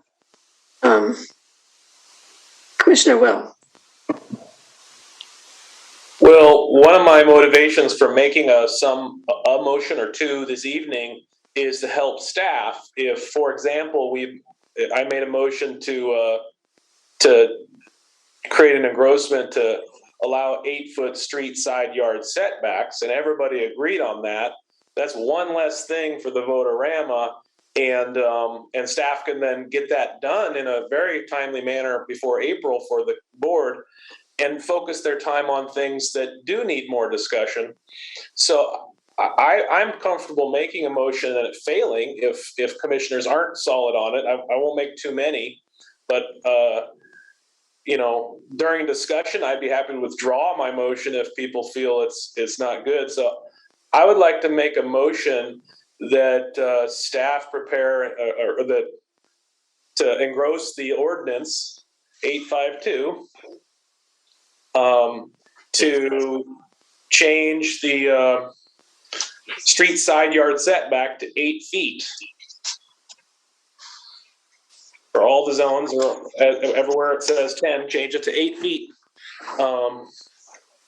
So I may be for the middle housing.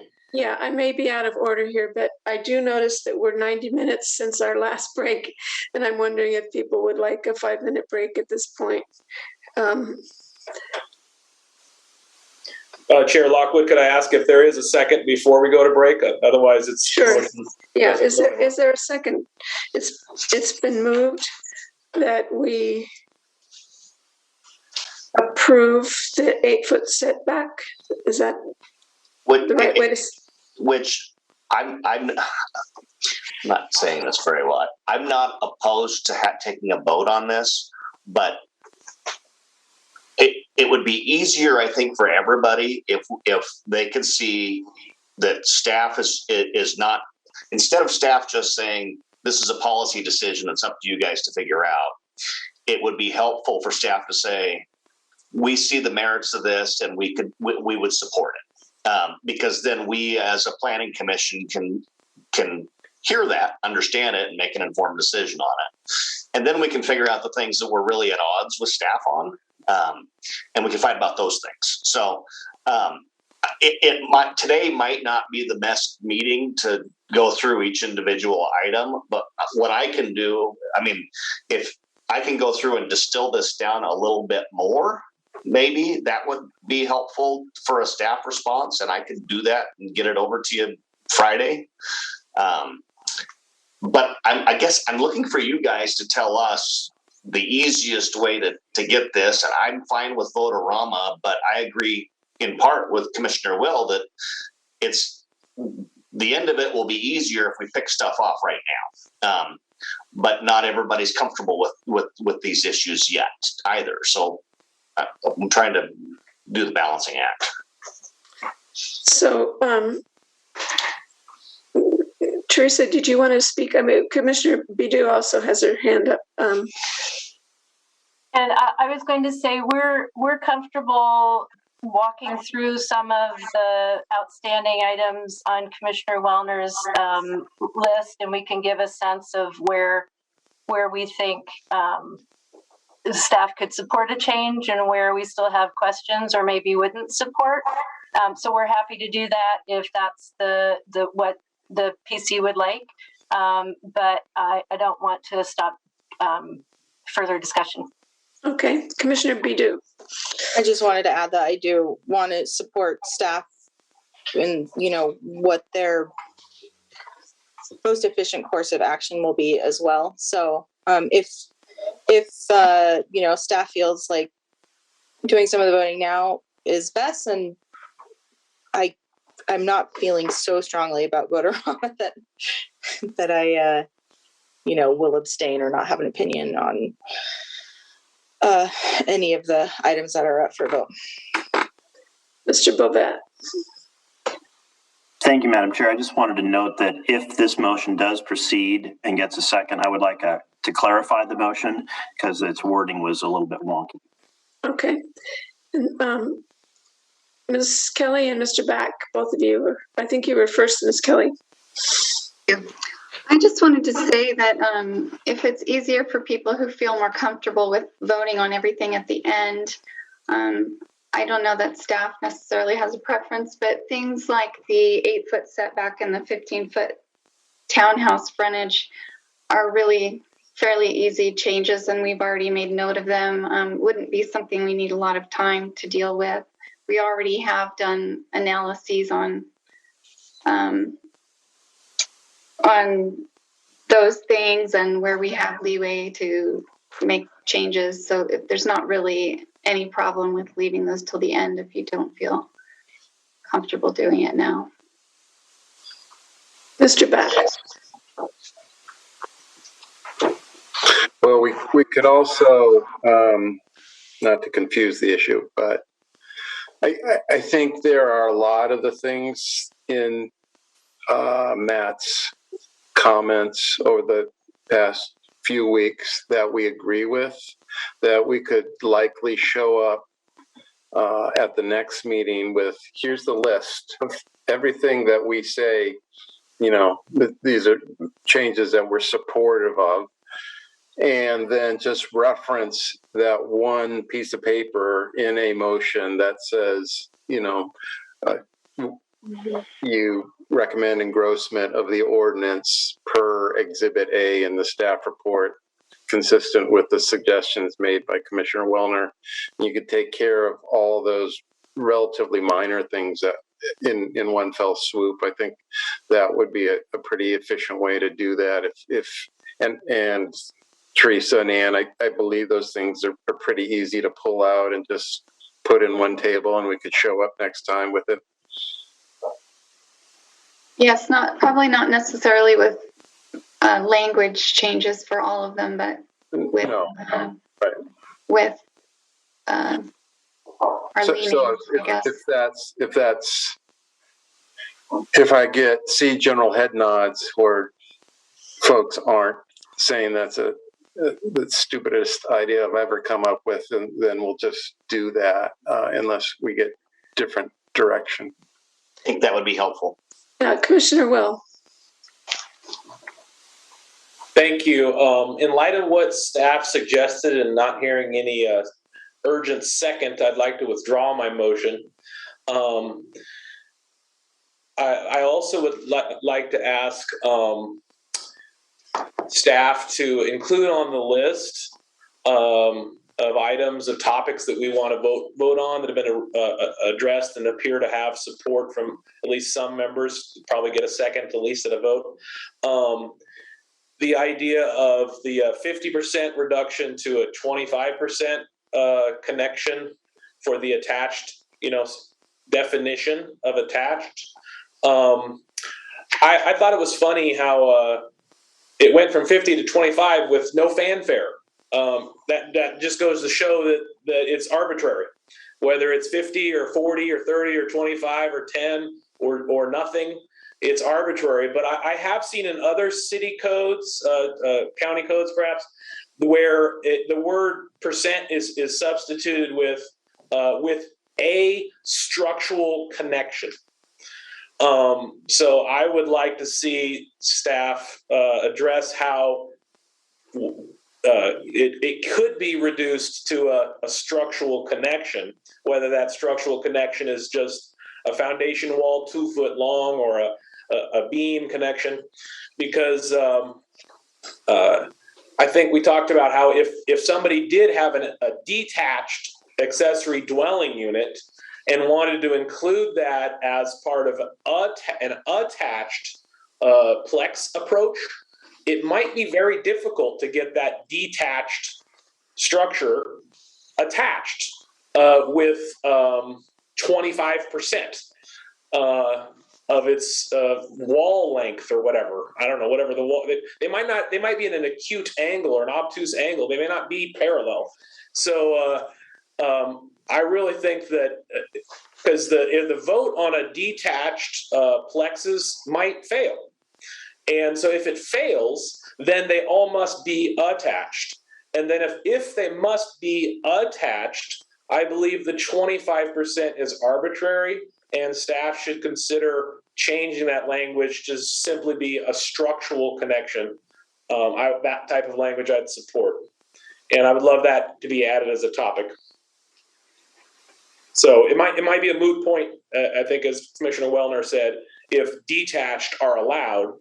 But if somebody does want an attached project, they may not want to connect so much of their structure, and they should be able to do it in whatever way makes sense for their project. Thank you. So I think we seem to be at consensus that staff will draw up a list of these various items that they agree with or are willing to support. And is that going to leave some items that are still controversial or need further discussion, or is that what you anticipate?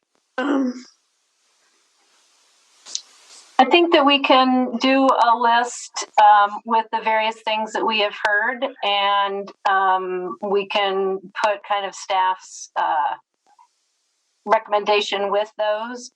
And maybe they can be two separate lists, one with the ones that staff is supportive of, and one where either we have more questions or we might not be supportive of.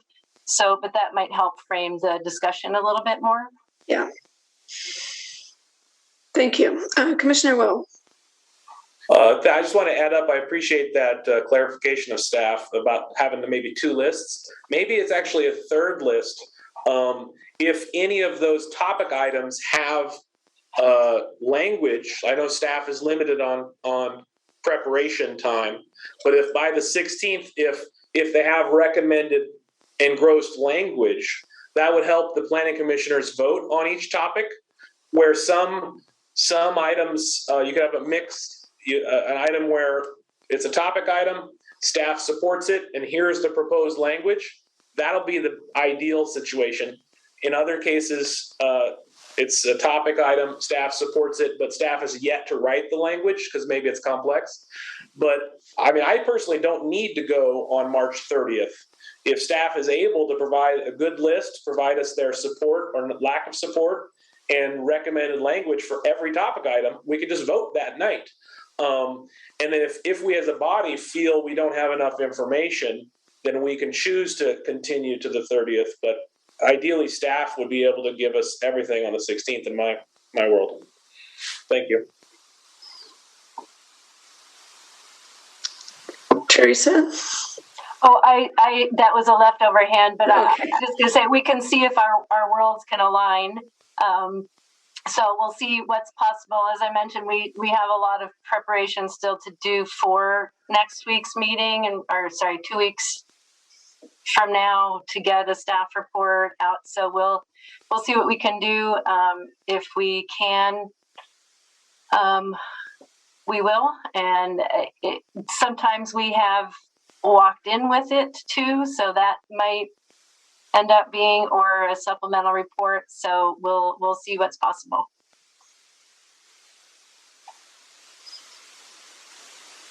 Are there any other comments tonight? Are we ready to conclude our discussion for now on Ordinance 885? The next, it looks like we are. I don't see any objections. Next item is Planning Commission communications. Does anyone have anything they want to communicate at this time? Not seeing hands. I just wanted to mention that it looks like we will probably need that meeting on the 30th. So it would be an evening meeting, and please keep that in mind. And with that, we may have concluded our business for today. Is there any objection to adjourning the meeting? Seeing none, we are adjourned. Bye, everybody. Thank you, Chair. Take care. Thank you.